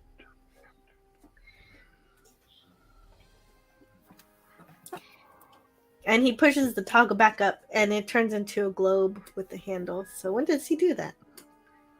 I guess not there. Then the Kzinti ship flies through the ice and makes a hostage call to Sulu regarding Uhura, and they threaten her safety and life, but Sulu and Spock refuse a single combat contest because Spock knows that the likelihood of him winning one is 1 in 16. So not very good, even when Kzinti's ribs are broken. It is good that Spock knows the biology of the Kzinti, or that trick might have worked. But he knows that their ribs have vertical bracing. And the best Uhura exchange is the one here where Spock and Sulu refuse the demands of the Kzinti, and the chef captain says, they think very little of you. And she says, wrong. They don't think much of you. And then Sulu turns the globe and it becomes more weapon-like. Yeah, that was cool. Oh, I actually had a screenshot of her. When they turn it into they turn it into the real weapon, don't they? Some part. Yeah, well, I guess you can't see the line, but it's there. They don't think much of you. Oh, okay. And then Sulu turns the globe, making it more weapon-like, and so it has a gun sight. So he points it at the horizon, and there's a massive explosion. Okay, I've had a massive issue with this episode. We can't give him that. Yeah, this is a problem. I think so too. This is kind of interesting. Spock responds, well, I actually like this response, though. Fascinating. No world in the Federation has produced anything so powerful, almost beyond theoretical limits. Total conversion of matter to energy at a distance. And it goes boom. It goes boom. Yeah, it was pretty impressive. It is. And so even if it was a spy weapon, Jill, they did have one very deadly weapon built into it, so it could be used for combat, I would think. Okay. So my massive issue with this episode is with them hitting that in there, that bright of a flash, they should be blind. Well, not Spock. Well, even that's the brightest thing Spock's probably will have ever seen. Oh, no. They unleashed the full illumination of a sun on, remember Operation Annihilate? And then Spock goes blind. He's got his inner eyelid. He's got Vulcans have an inner eyelid, and then bringing up Star Trek Patrick Stewart again. That's why it's absolutely ridiculous when there's a Vulcan wearing sunglasses. Okay, but you're right. The Sulu doesn't have that, but maybe the force field protects him again. Because I remember reading a story, and this was actually confirmed by a veteran there, that when they were testing out a nuclear bomb there in the Pacific there, before they dropped them on Nagasaki and Hiroshima, they had to put they said, do not look at the flash. They had to put their hands over their heads and put their heads down, looking down to hide it. And they said when that flash went off, they could actually see the X-rays going on. They could actually see the bones in their hands. Oh wow! Because the X-rays and the radiation from it caused them to be able to see the bones in their hands. Yeah, I think I heard something about that years ago too. So that flash should have definitely blinded Sulu. It should have affected Spock more than, because it affected Spock in Operation Annihilate. He went blind for quite a while, and he got his eyesight back, but so that should have definitely blinded him somewhat. And another thing is, yes, I do think that was a little bit outrageous. And another thing is they got hit with the shockwave, which should have totally torn them apart and torn everything around them apart. if they were that close to feel the shockwave, they should have torn them apart. But it didn't. But even that is enough to knock them both on their ass there, but yet the weapon does not blow away. Huh. I guess, yeah, that is an observation, yeah. That's a fair point. Yeah, that's probably the biggest flaw in the episode, actually, come to think of it. It must be I'm glad that those belts they're wearing. Yeah, it's the belts again. Yeah, it's the belts. It's what I was thinking too. I want to give this episode a pass just because it's such a fun and good episode. So I'll give them that excuse. So the belts are just as magical as the damn transporters now. Oh, yeah. Why not? It is kind of lazy writing in a way, I suppose. No, it's not intentional, I don't think. But I think maybe the idea is that it's not exactly the same as a nuclear explosion. It's more like antimatter explosion. Okay, so that's 10 times worse than a nuclear explosion. So yeah. It's more and more validates my complaints. Yeah. I guess. Well, actually, it says conversion of matter to energy. So I don't know. Total conversion of energy to energy. Well, the question is, I was going to say the question is, how far does the explosion have to be before it harms your eyes, or before it does harm your eyes? Well, if you're close enough to see the shockwave, you can see the bright flash. If she goes back, you can see that she caught a screenshot of the big flash. Yeah, it did look maybe a lot perhaps like explosion, actually. Oh, they actually even have an outline of the two characters here. Yeah, you can see them being irradiated, if you would think, but with magic suits, Yeah, maybe Larry Niven just wasn't aware of the full dangers of thermonuclear war. That does look like a mushroom cloud. And if I'm being generous, that's 2 miles away, which is close enough to be incinerated by that. If it's supposed to be the largest explosion I definitely had questions, but they didn't give me any answers in this episode, did they? Is there any animated series book, Jill? Yeah, I have it. Yeah. It doesn't mention anything about this scene in the book. No. No, darn. And see, this is what I'm talking about. They're blown away. Yeah. Connor said maybe that's why she wore sunglasses. Well, and Aravik, I'm going to run with the common ancestry of Vulcan and Romulans. So I kind of, and I could be incorrect, I would think that their physiology is pretty much identical, aside from, by the time the Romulans left Vulcan, I think they would have been developing, they would have physiologically developed already. Maybe it went away over time. I don't know. The Vulcans themselves, like Spock says, it's kind of like your appendix. We don't even think about it because we don't have a use for it. Yeah. The wind from the blast hits them, knocking them over, and Sulu drops the weapon, and it turns back into a globe. Spock, Sulu, and Uhura are on the police web, while Chef Captain plays with the globe. It forms another new shape, and it starts beeping. And the Kzinti are scared because they have legends of weapons haunted by their owners, and this weapon has an intelligence. Uhura asks, could it be voice activated? And Spock responds, no, it appears to be conversing with them. A reasoning computer that small? Huh. Yeah, which is, am I wrong? But isn't that a contradiction? She says, is the voice activated? He says, no, they're conversing with it, which means it is voice activated. That's right. Yeah, I think so. I think it's both. Okay. Well, or did they push a button to activate it?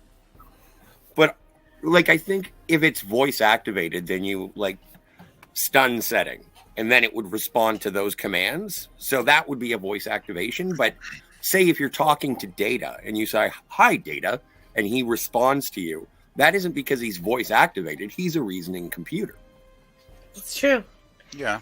He could do what you want, but he's probably not going to unless he's captain. Exactly. Maybe the weapon has to be in this mode in order for it to listen to them. That's a possibility too.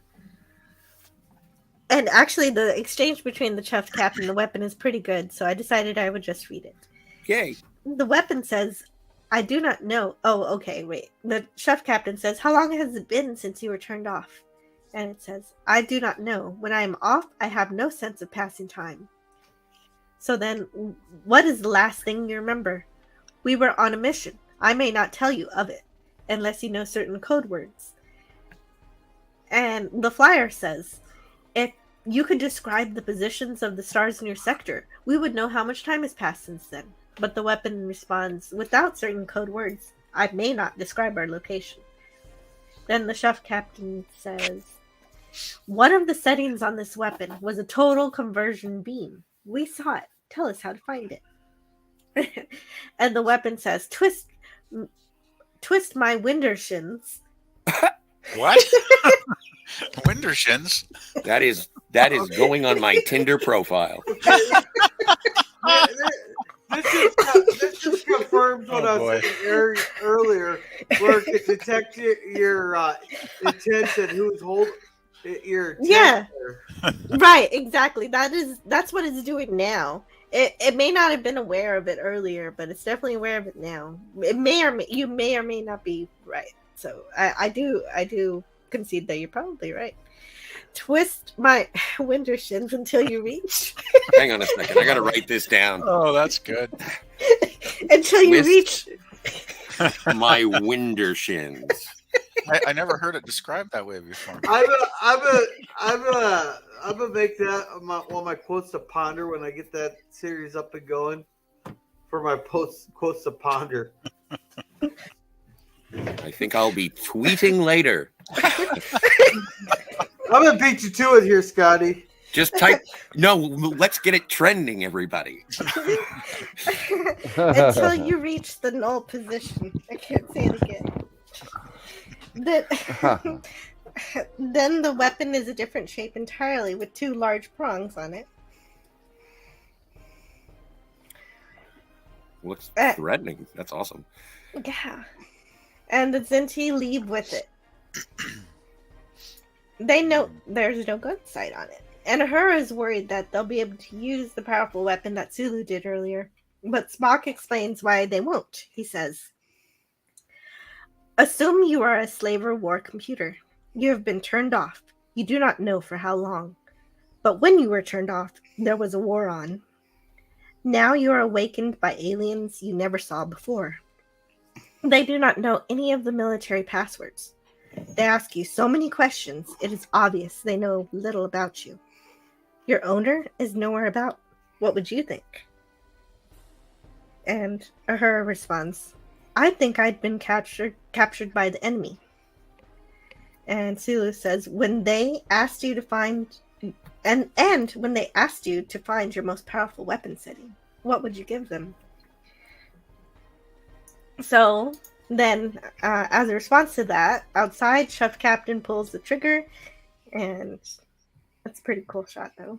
That is a cool shot. That's pretty cool, yeah. And then explodes. Looking down the barrel of a loaded gun, right? A boom! Yeah, they made it. Thank you. You're welcome. Game over for them. And sound effects by Jill, ladies and gentlemen. There's There's a crater. There is a crater. And no where they more used to Kzinti. stand, right? And a good chunk Right, of the and ship even was destroyed part of their ship, yeah. Kind of sad. They eliminated themselves out of ignorance. I feel bad for the psychic. Well, He isn't was the so psychic- sad already. Isn't he still in Yeah. the ship? Yeah, he was still in the ship. I I don't think think he was he's probably- destroyed. Oh, he wasn't destroyed? Good for him then. Never mind. Way to go. Well, now he's even I'm got glad. even a bigger reason to be depressed. He's the only one left. Yeah, exactly. I don't, but he doesn't seem to return with them. So I guess they just leave him there to call it call his. Oh, forget his, about him. Probably got he on the has to radio call. and- Yeah, he has to call his planet for help. That's But it- not very Star Trek like. Right. Assuming his beacon is working, his SOS, right? Let me see. Where is this And guy? DJ Ronnie G says the difference between OK Google and No, Hi, he's how are right you? there. How do I do? He was with them. He somehow teleported from the ship. Oh, to- okay.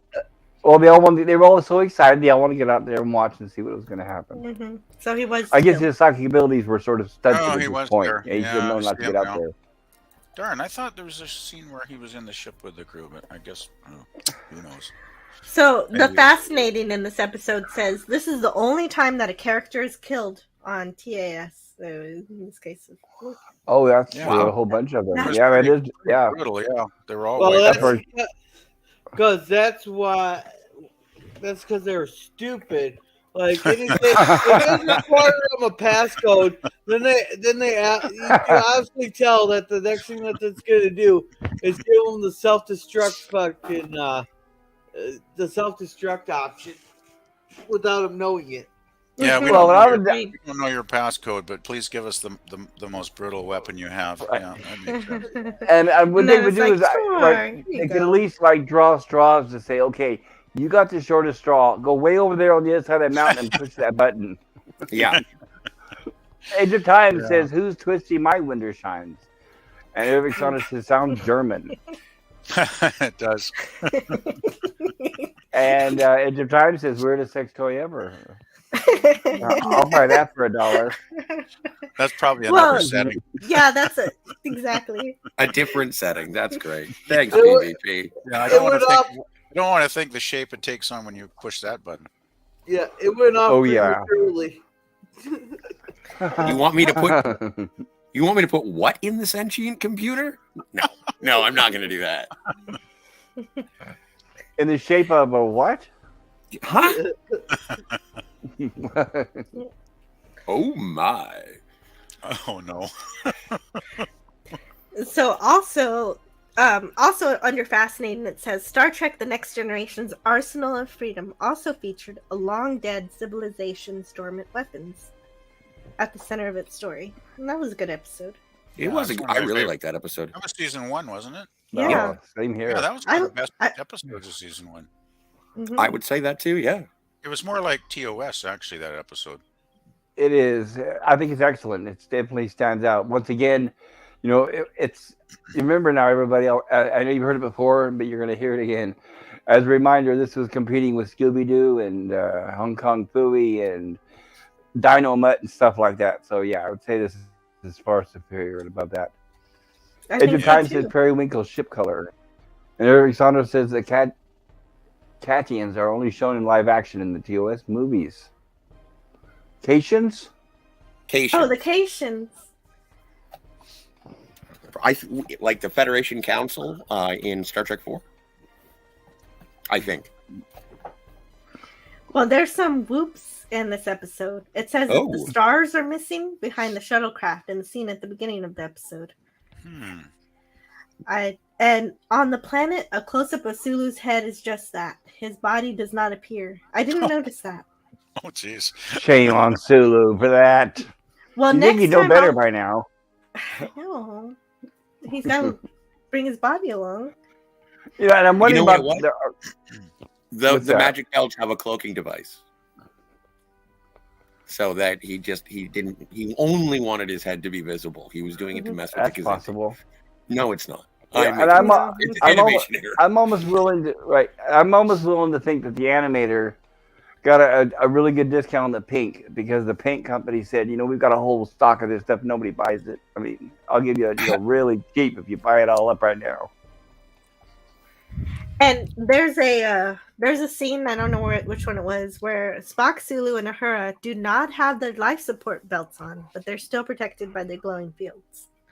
Oh, Oh. hey. Lots of little errors in this series. And speaking of errors, here's all the people who made this episode. We can blame them. So they were all errors, Jill? You mean they were all unplanned? No, there were 3 of them. Our director. I like the shuttlecraft, by the way. Was that the same as the aquatic shuttlecraft we saw in the ambergris? Very similar, except it had Similar. a pointed hood. Yeah, okay. They got interesting. And I want to remind everybody, right? I want to remind everybody that the animators, bless them, were under strict budget and time to make these episodes. So for what they Yes. put out, they did a fantastic job. I agree. I was just kidding. Well, Well, I know we're always poking fun, but yeah, but we do appreciate. I mean, without them, I mean, we wouldn't have such a fantastic show to be talking about today, right? oh, for Yeah, sure. overall, it's an excellent series. It really is, because they actually take it serious. It's like real Star Trek. You know, it didn't get goofy or silly like some of the later stuff did. True. Well, and also, like, I'm comparing this also to like other Filmation productions. And remember in like the old 60s Spider-Man, whenever Spider-Man fell, he always fell in the same position. Yeah, I've seen some of that. I haven't seen like a lot of episodes of that, but yeah, it was pretty basic. Right. Not only that, but he would shoot his wing up towards the sky and swing, and it's like, okay, what's it attached to? But exactly. And so like with this one, I think there are animation errors just based on the time and the production, and as you mentioned, pop culture, like through that necessity for speed. But it's not as badly animated as I've heard people discuss it. Like when they say, "Oh, it's janky animation," and it's I know close-ups, and it's like, well, there is that in it, but it's not that bad. No, it is not at all. No, and now here's another trope. That was really big back then for not only Filmation but Hanna-Barbera and the others. And that was when a character was running, you had the repeating background. You know what I'm talking about, right? Oh yeah. Mm-hmm. Yeah, like they did that during driving too. Yeah, and right, like the Flintstones and a lot of those cartoons. And I don't remember the TAS ever doing that. So that's another thing they could have done, but didn't. So I appreciate that as well. They did, they put a lot of thought into it. And like they said in the beginning, when they said they went to, when they set out to write this show, they didn't write it because it was a kid show. They wrote it because it was Star Trek. Right. That was DC Fontana's idea, is to keep it Star Trek. It is like Star Trek. It's a thoughtful, intelligent show. I mean, there's a few clinker episodes maybe, but overall, it's a great series. Arabic Saunders says they try to bring the Cations back at Lower Decks and Prodigy, but I know, that I don't know about. Sorry. I don't know. Oh yeah, there's a Cation chief medical officer on Lower Decks. I don't know anything about Prodigy though. I don't remember it in Prodigy. Which episode was that? I know it's getting late there, Gorilla. Sorry. Yeah, no, you're fine. But no, the chief medical officer on the Cerritos in Lower Decks, she is a Cation. So sorry, I always drag the show to a grinding halt whenever I bring up. Oh no, you didn't. No, no, you're fine, Scotty. I want to remind everybody, if you're out there in the chat, if you're listening, please vote in the poll. I'll be closing it here soon so I can show the results. Oh, we still have to re-vote? Do we still have to? Not if you want to, you don't have to, I promise. I still can't find the poll anywhere. Okay, sadly. I'm going to go ahead and end the poll. And also, by the way, and I apologize for that, but like I said, we're looking forward to your verbal review. Yeah, I'll just give my verbal. And sounds great. And also out there, if you're out there in the chat, vote for the poll and hit the like button if you enjoyed this stream. That'll help bring more of them in the future. Actually, I'm just if I don't, shouldn't everybody discuss their thoughts on the episode before we do the final vote tally? Yes, absolutely. Well, when we usually discuss our final thoughts, is usually when we give the reviews. All right. So yeah, let's go ahead and do the panel first, and that'll give people time in the chat to think about it. Okay. And vote. Actually, I was just going to pop off for a minute anyway. I'll be back in a minute or two. All right, go for it. Go.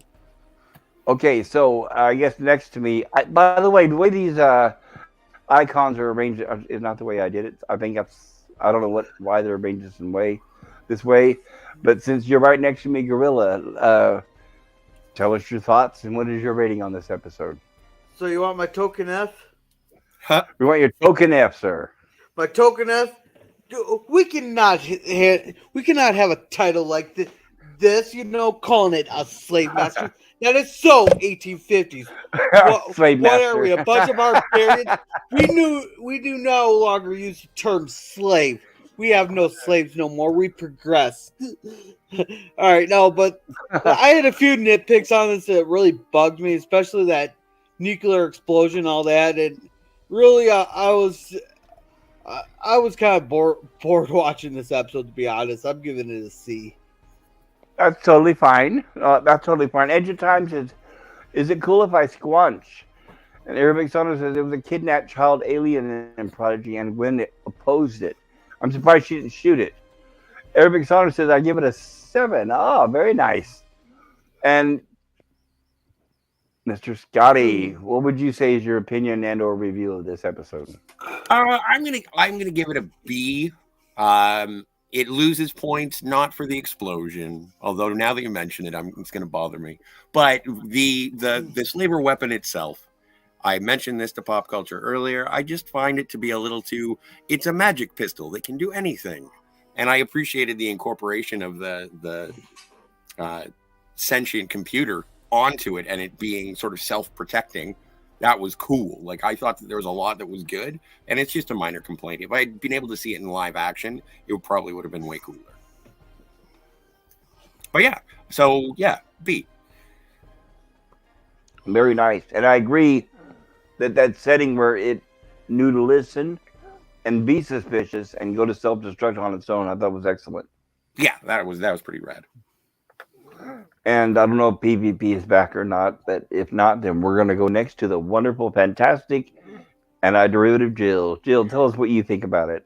Funny you should say fantastic, because that's what I think of this episode. Even though they don't really explain the stasis box or how the weapon works exactly or how there's such a huge explosion with little effect to Spock or Sulu, even though they don't do any of that, I really like the idea of the box in general, and it was a very imaginative and well done episode with a great story, interesting action, and just basically everything to love about it. I didn't find it boring. It was really fun despite the absence of Captain Kirk, and Spock does it again on commanding an away team. He's got more experience than he did in the Galileo 7, and this time he knows not to underestimate the illogic of the antagonists. He knows to play into the Kzinti's thoughts of inferiority towards women and himself as an herbivore. And then, like the animated text says, he knows they won't seek help because of their bruised honor of being hurt by a leaf eater. I loved the concept of the box and the morphing robot weapon that even had some artificial intelligence meant to protect itself from the enemy, and that was pretty cool. I love it, and the only disappointment is that these items aren't explored further. That would make it more science fiction, so this one is a bit more science fantasy, but with science fiction concepts that could be fleshed out if this episode were a longer one. If it were like a live action TOS episode, we could have gotten a bit more reality infused into it. But for the time they had, it would have been a two-parter. It could have been great.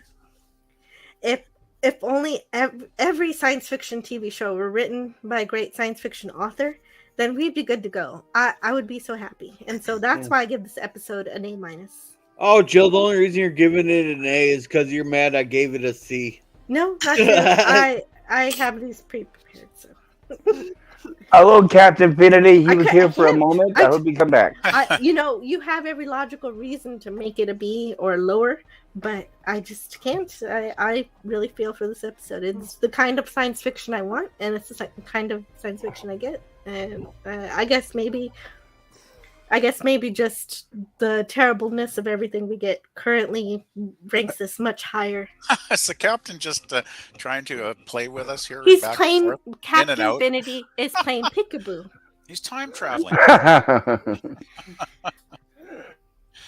I like the way the different aliens had to work together. Didn't this one have an insectoid? Not this episode, but I know of. Is Eric and Arabic says, sorry, started watching late. You're fine, Arabic. What about Eric's? Is he an Peekaboo, Captain? How you doing there? Know. Hey, Captain. I don't know what he is. Oh, hey, Captain. He does have extra limbs. Yeah. And PvP, what do you think about this episode? What's your rating or review? Jeez, where do I begin? Well, I think it's probably one of the best episodes of the series, actually. The aliens are interesting.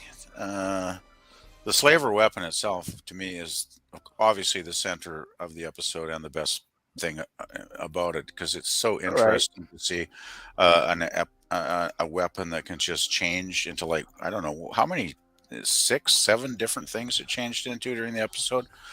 And let's see. That we know of. There could have been more. Yeah, I mean, there could be more, right?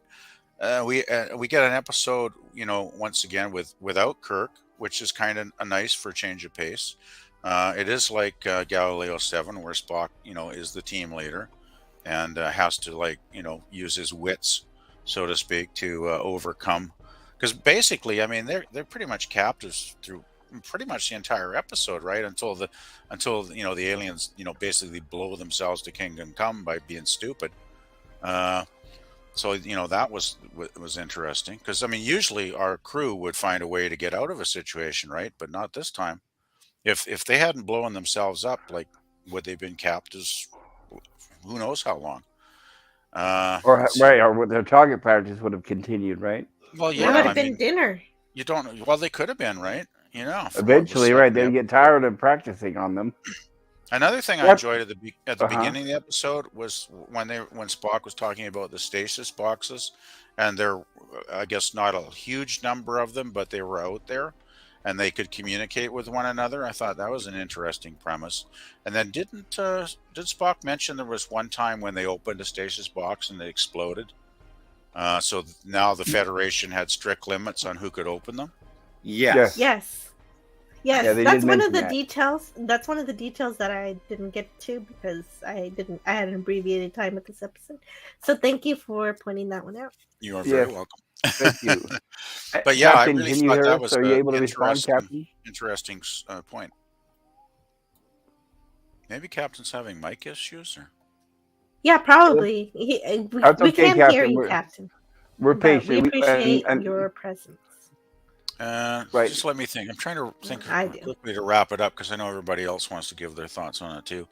Well, once again, we've got the whole thing with Uhura being like a dumb female or whatever. I can't remember how they described her, but it wasn't very flattering, obviously.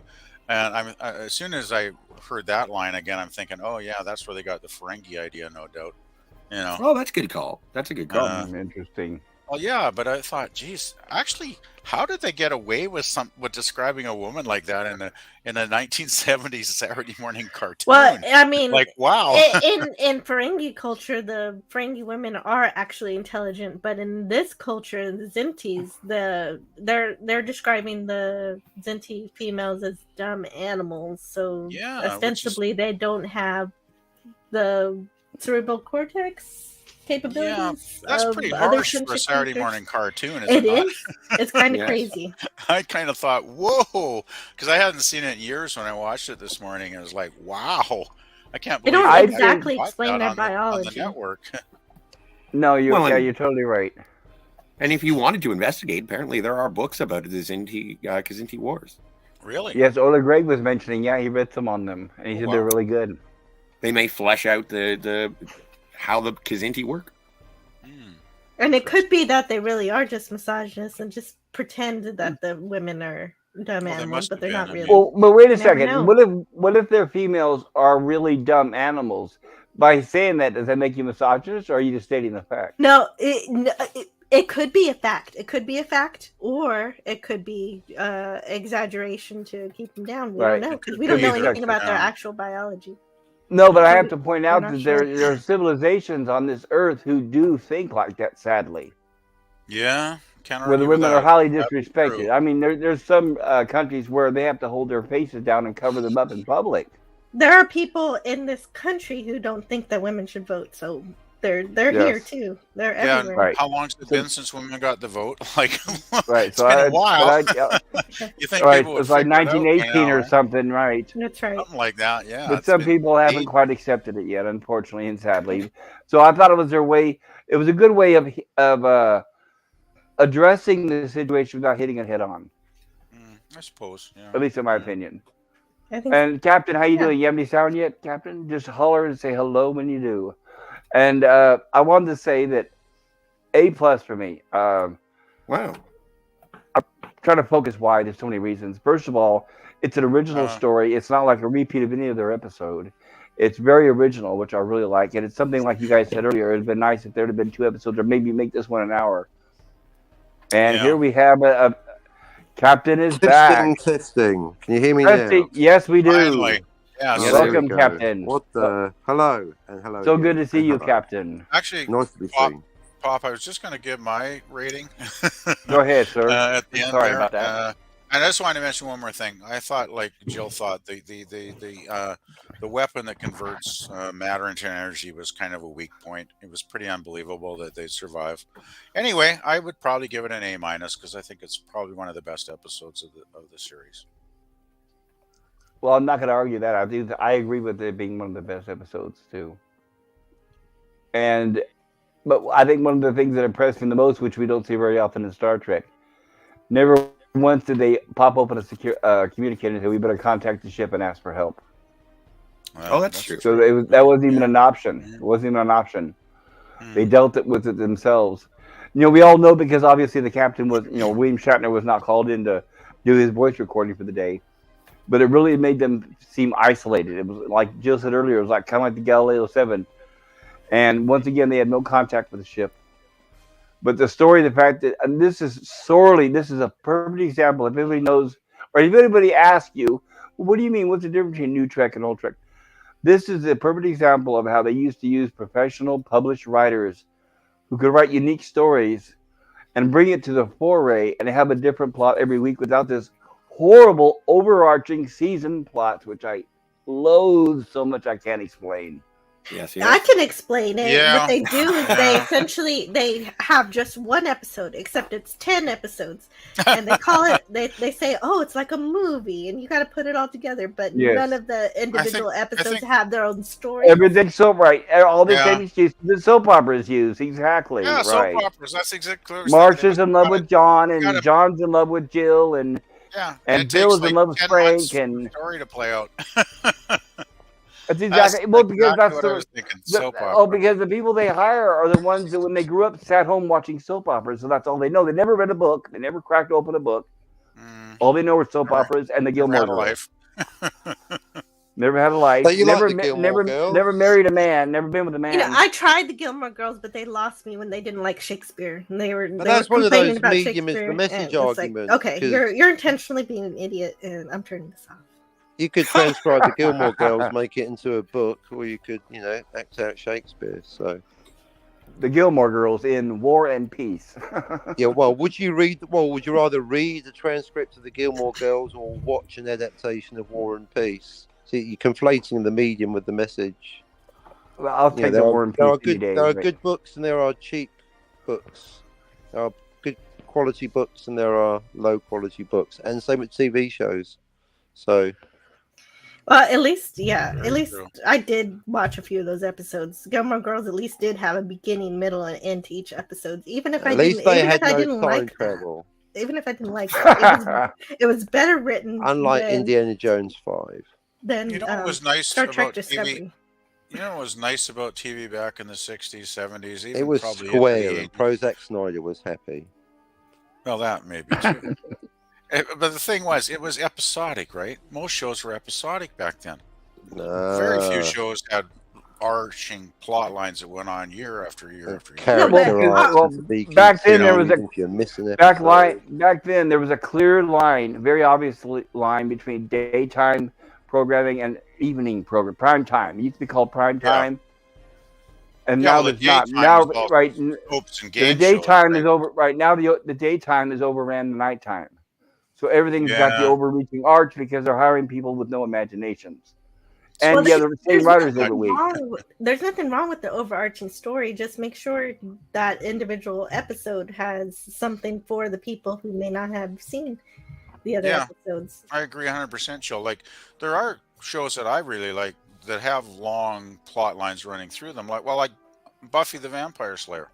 I mean, love it or hate it, it did have episodic stories, self-contained, within the greater context of the the plot thread running through the episodes, right?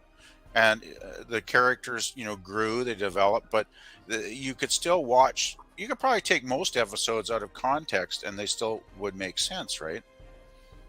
Another episode series. It's like Farscape. I don't know how many of you have seen Farscape, but yes, it's the same. It's got this huge overarching arc for like the 4 seasons, but there's a lot of individual episodes that work well on their own. Yeah, it's a fun series. It can work. It can work if you've got really great writers and a really great cast and crew that are dedicated to, producing something of quality, right? Mm-hmm.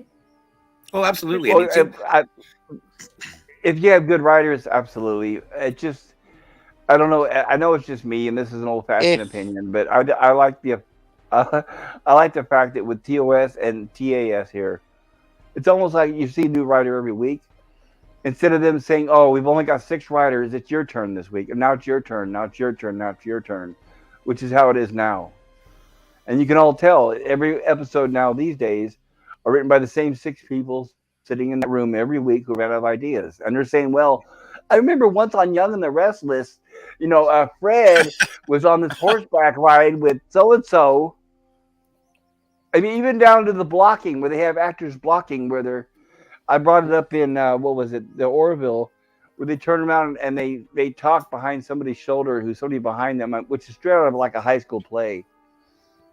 And I don't know, I just like to have that they used to, I can say whoa and everything and how sad I miss it, but the fact that they used to go through the effort of hiring science fiction published writers. They even used to have contests. Where are the writers? Yeah, you're right. The seasons 1 and 2 of the Orville had a variety of writers, and then season 3 just had like 2 or 3. I don't know. Yes, it was the same people. That's why I remember the episodes they all kept revolving around each other. It was like they were going inside. Instead of we were talking about then that they never expanded outwards. Yes. They stopped exploring after season 2. These days at Paramount, they just hire 12 chimpanzees, give them a Starfleet manual, and go get Star Trek in. And then the chimpanzees, they fucking quit. Their stuff was too highfalutin, and they hired fucking Klutzman and the others. Yeah, that's why even season 3 of the Orville is still better than any of what pretends to be Star Trek today. Although they totally fucked up the time travel. Think, McFarlane, think. Yeah, I'll give you that. I'm not surprised. Arabic Sandra in the chat says, "Are they trying to do animated series again with Lower Decks and Prodigy? The difference is that they're not based exactly on TNG, DS9, or Enterprise." I guess I agree with that. Arabic Sandra says, "Hail, Captain Finity." Hail, Arabic Sandra. And Arabic says, "The only good thing about Gilmore Girls to me was Milo Ventimiglia, LMAO." I hope I pronounced that right. Edge of Time says DS9. So, Captain, Captain, if you see this episode, what is your opinion and/or rating? I give it a B ±. I definitely like the Pylomorph weapon. I counted 9 incarnations, and it certainly did get me thinking about things like ingrained sexism. And indeed, when did women get the vote? I think New Zealand was one of the first countries. It was 1854. Yeah. No, I haven't seen it, but I'm sure it was great. Where's Chekhov? Where's Chekhov? He's kind of absent from the whole series, it seems. Is he away with Kirk? Chekhov's hitting the bottle. He's asking the same questions too, over and over, right? Exactly. I never forget to face Chekhov, but I wasn't there. I imagine George Takei must have loved this episode, though, because he didn't have Shatner in it when he was doing his snap. work. Takei. Oh, my. Did you? I was actually on my lunch break today at work, and I actually went on, when I got an hour, and I actually saw an article where Takei is attacking Shatner one more time. You'd think they'd let it go at this point. Oh, I'm sure by the time we're in our 90s, Scotty and I are going to be vaguely pleasant. Come on. There will be many buried hatchets. But I can't believe it. There's another new article on George, spreading the hate. Yeah, what happens is every time he starts fading out of the spotlight, he has something to say, right? Is that what it is? Can't they say something nice? Can't they review The Expense or something? Well, why can't they just appreciate they've made a great show together? He doesn't want to admit it, but William Shatner going to space, I think, pretty much proved what everybody knew, and that made him I'm the captain obsolete. Now. Well, but also in terms of we were speaking earlier about Patrick Stewart's sort of twilight years that we all get to watch. Last year when they did when they did Star Trek Day, and then they drew out George Takei to sort of say a few words. Shatner's nowhere to be found for the Star Trek Day stuff. Takei is there, and he's also in he is getting old. And he's so 85 now, actually. It said Well, Shatner didn't need the publicity or the paycheck. Right. Yeah. Shatner didn't need the publicity or the paycheck is the difference. Shatner knows what Star Trek is now, and he's very vocal about it, and I'm glad for that. He's the only one who is truthful about it. What triggered the latest Takei thing I read today was that Shatner had made some comment that George needed to, keep attacking him to get publicity. Exactly right. And that set George off like big time. Like to prove him right. I don't need you to get publicity. Right, which proves I'm having a slow broadcast day, I'll just start ragging on Scotty for no reason, and that gets a few clicks in. So it's true to an extent. So I'm Shatner in this analogy then. But yeah, you're always the captain. Okay, cool. And Arabic says, should we separate the actors from the characters? I do. I separate absolutely. Oh, totally. That's why I can still watch. Well, you have to with Harrison Ford. Yeah, even though the actor for Troy, Marina Sirtis, said half the Texans should die. Are you still gonna feel the same way? Are you still gonna feel the same way when they show them changing Picard's diapers on the next season? Oh, that's what I'm tuning in for. I'll sub to that. They haven't already been doing that. I thought so. I watched Nitpicking Nerd, and he showed Nitpicking Nerd showed a clip where he was struggling in a bathroom stall. Was that really in the show? I don't recall. I don't remember either. I tried to push that show out of my memory. Nitpicking Nerd had a clip where Picard was in a bathroom stall and he couldn't figure out how to wipe his butt. That's a metaphor for the entire show. He's crapping out a fucking episode of Picard, and the toilet paper's the script. Right. So meta. Wow. That's a good one, Captain. Thanks. It just came to me. Nitpicking Nerd is just national treasure. Well, and Eric McDonald says because the characters are already being played by different people. Yeah, I can't stand that. Yeah, I'll be right back. They're not the characters to me. Okay. It's because the characters are already being played by different people.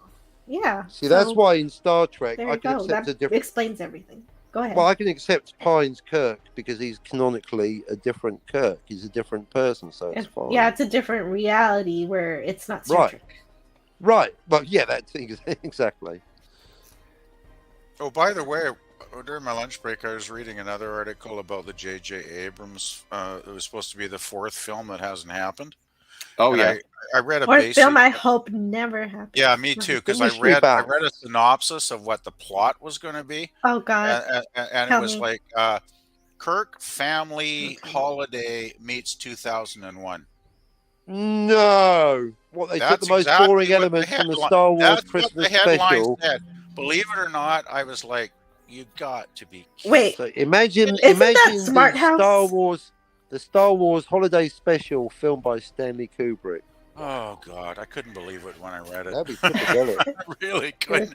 It's like I haven't read anything this weird and stupid in I can't remember how long. And I'm probably the resident apologist for the JJ movies because I don't mind the first and the third one. The second one is crap. Into Darkness was horrible.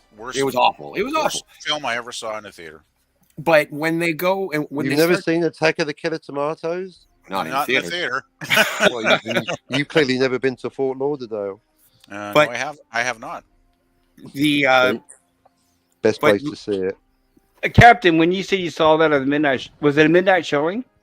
No, this was when I was a kid. My mum took me. It was I was like, no, I thought she was shit. I was like, Mum, you shitting me. Attack of the Killer Tomatoes. Pull the other one. Have had a cool mum. She's like, no, I'm taking you to see Attack of the Killer Tomatoes. But whenever they talk about Star Trek 4, when they start talking about Star Trek 4, for some reason they're hell bent for leather on bringing Chris Hemsworth in. They want. They can't afford the original cast anymore, so they're going to have them as cameos, and then they're going to create their own TNG. That's why you couldn't. They made a mistake having Nimoy Spock talking to Quinto Spock because they are canonically different. They fudged I it think right those. up. I think they'll just reboot the whole cast. They're not going to bother trying to bribe the other ones back. Why are they even bothering anymore? I'm not going to ever watch any of that garbage. They've run out of cocaine money. Well, And I would hookers. avoid it if I didn't have a channel Pretty much. and a person who would watch it anyway. I'm So going to watch it. I have to watch it just so I can. You'll Tell have them to how give us wrong he reviews is. then. Oh, look, come I like on. it. You're nicer than that. No, I know. I am much nicer than that. I wanted to Actually, mention Arabic Saunders says. Arabic Not Saunders to says to Jill. The movie, though. Exactly. I know. Just to- Deanna Troy would never say that, and that had nothing to do with Marina, right? Deanna Troy would say, "Where's the steering wheel?" Well, you know what? That wasn't her fault. That was Riker's fault for putting her at the helm when there were more capable helmsmen on the ship. There was Right. no reason for her to be there, and that is, I squarely place that blame on. But you definitely have to Riker. separate That was actress her- from the role on that one. What did you say? I wish the wrath of God on the people of Texas. that was her. That was her Kobayashi Maru. And a small note. A small note before I forget. Go ahead, PvP.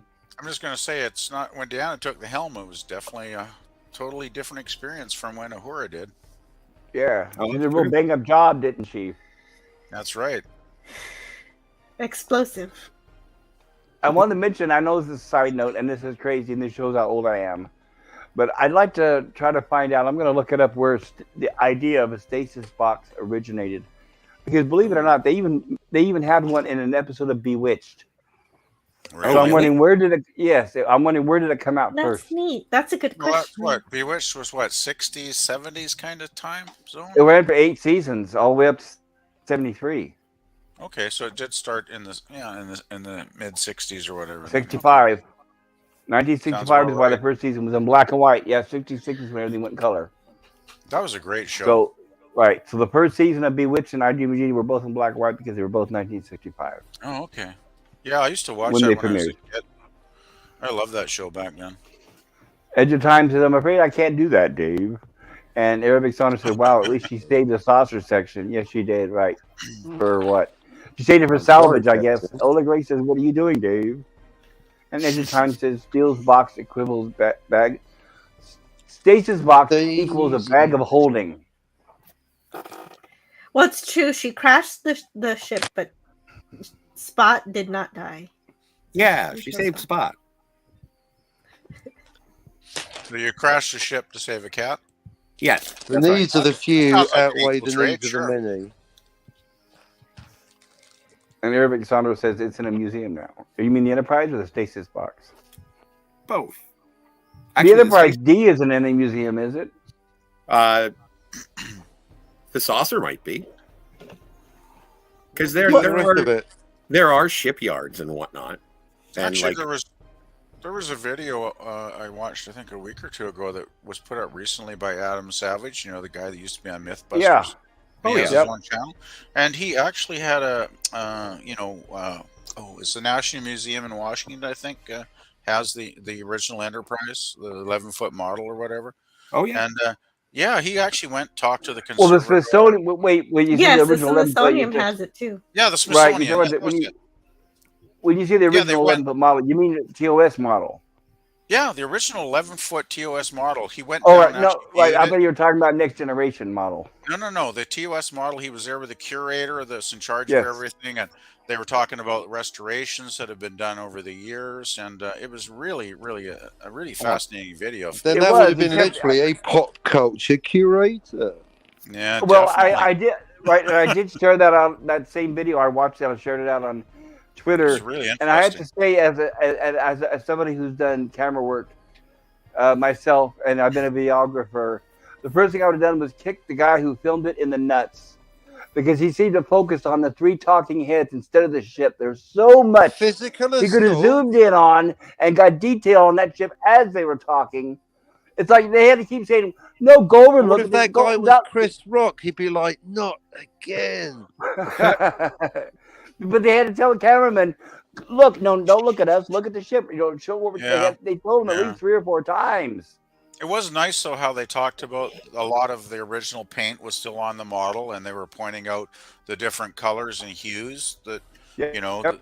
the different shading on the actual, model that actually once filmed for TV actually, worked really, really well in the overall effect. And it looked really weathered. It had like a lot of brown, and you could see. Yeah, there's like brown and green, and maybe blue. I can't remember exactly what they were talking about now, but there was different colors, and I thought that was very, that was really nice to hear about. How the model builders back then had actually, sort of done a little bit of weathering on the ship to make it look, more realistic during the filming. And I have to say this before I forget. My good buddy Sean Carter, who rest in peace, Sean, before he passed away.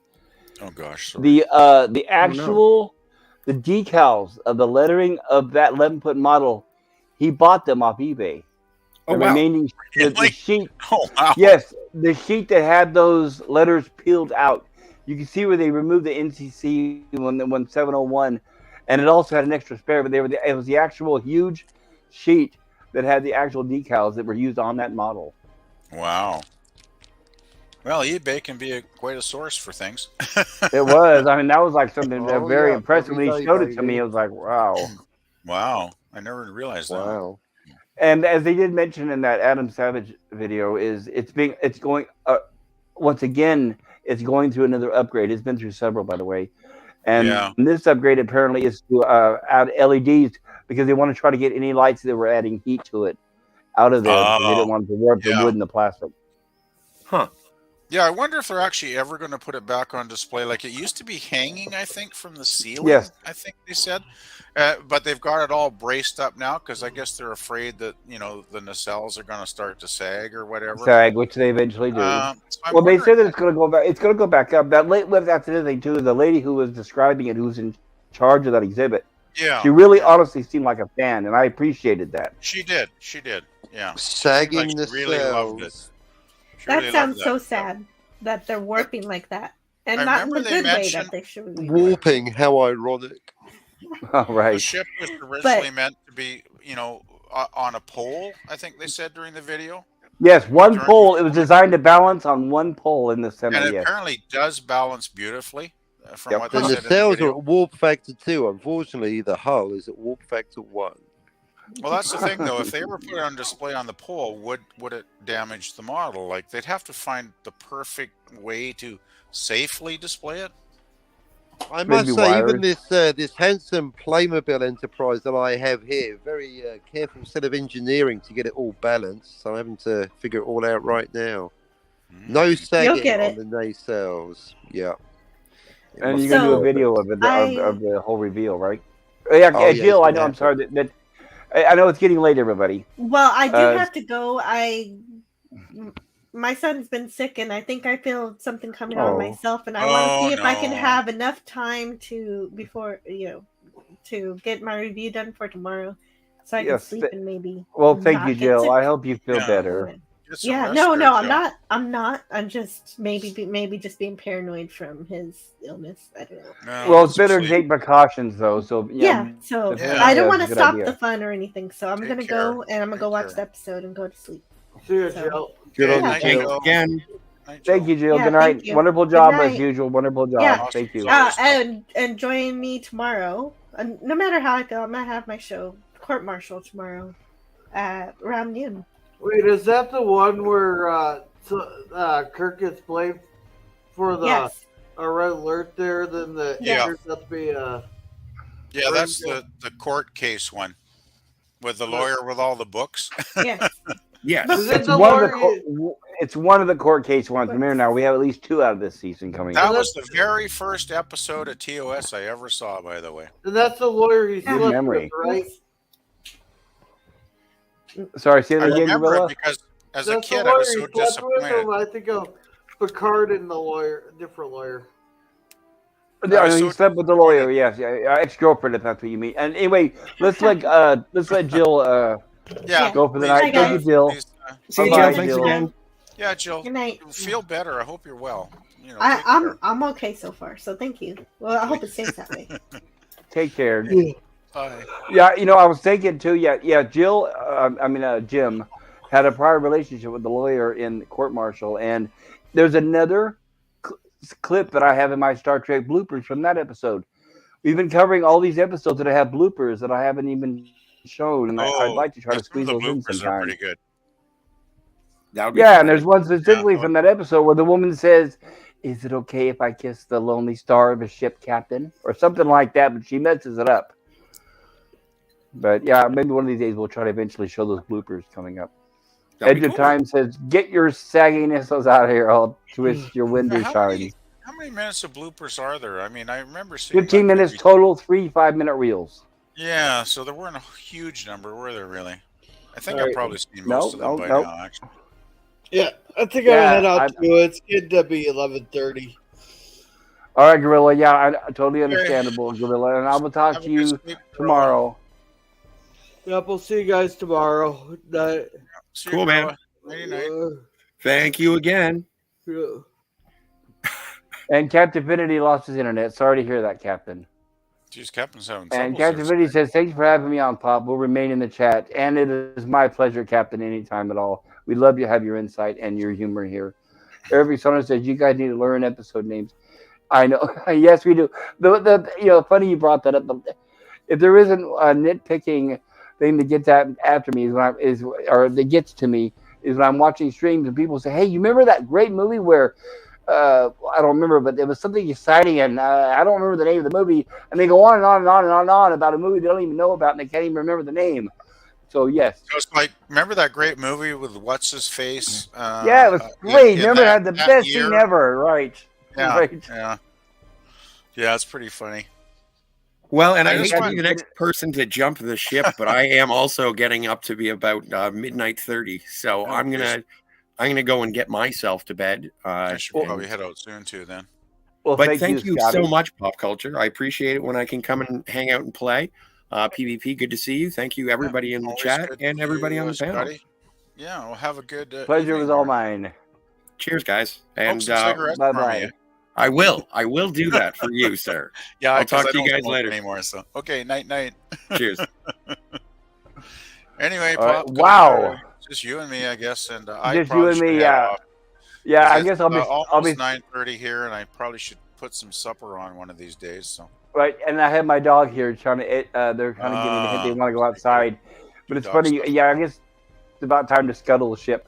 And Gorilla's right on top says, "I'm on my defense. I've been up for 17 hours, so oh goodness, yeah, I'm gonna get some sleep, Gorilla." Way too long. Anyway, then time to head out, I guess. So. Anyway. I feel bad. I've never got a chance to have everybody plug their channels, so I promise I'll do it, everybody. I'll do that next time, everybody. Thanks to everybody in the chat. Thank you, PvP. Yeah, no worries. Thanks to everybody in the chat, and please check out our channels. You'll see them in the description below. I highly recommend it, and thank you for everyone for being patient and sticking around so late. Thank Pop Culture. I'm going to head out now, and I'll be on sometime in the next week or so, whenever I can. So. Well, you're welcome anytime. I really appreciate you being here, and I love your voice. Well, thank you. Actually, I do.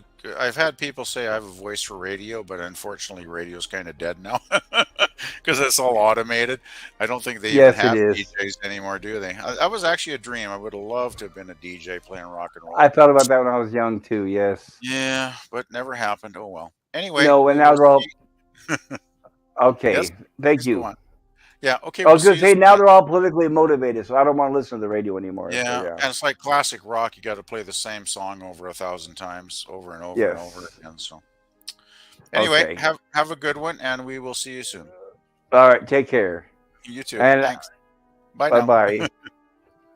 And everybody, I want to. This is I'm the last one. I guess like the old saying goes, I'm the captain going down with the ship as I scuttle it. For any of you that are still listening, it shows 8. I appreciate your patience and thank you everyone for being here.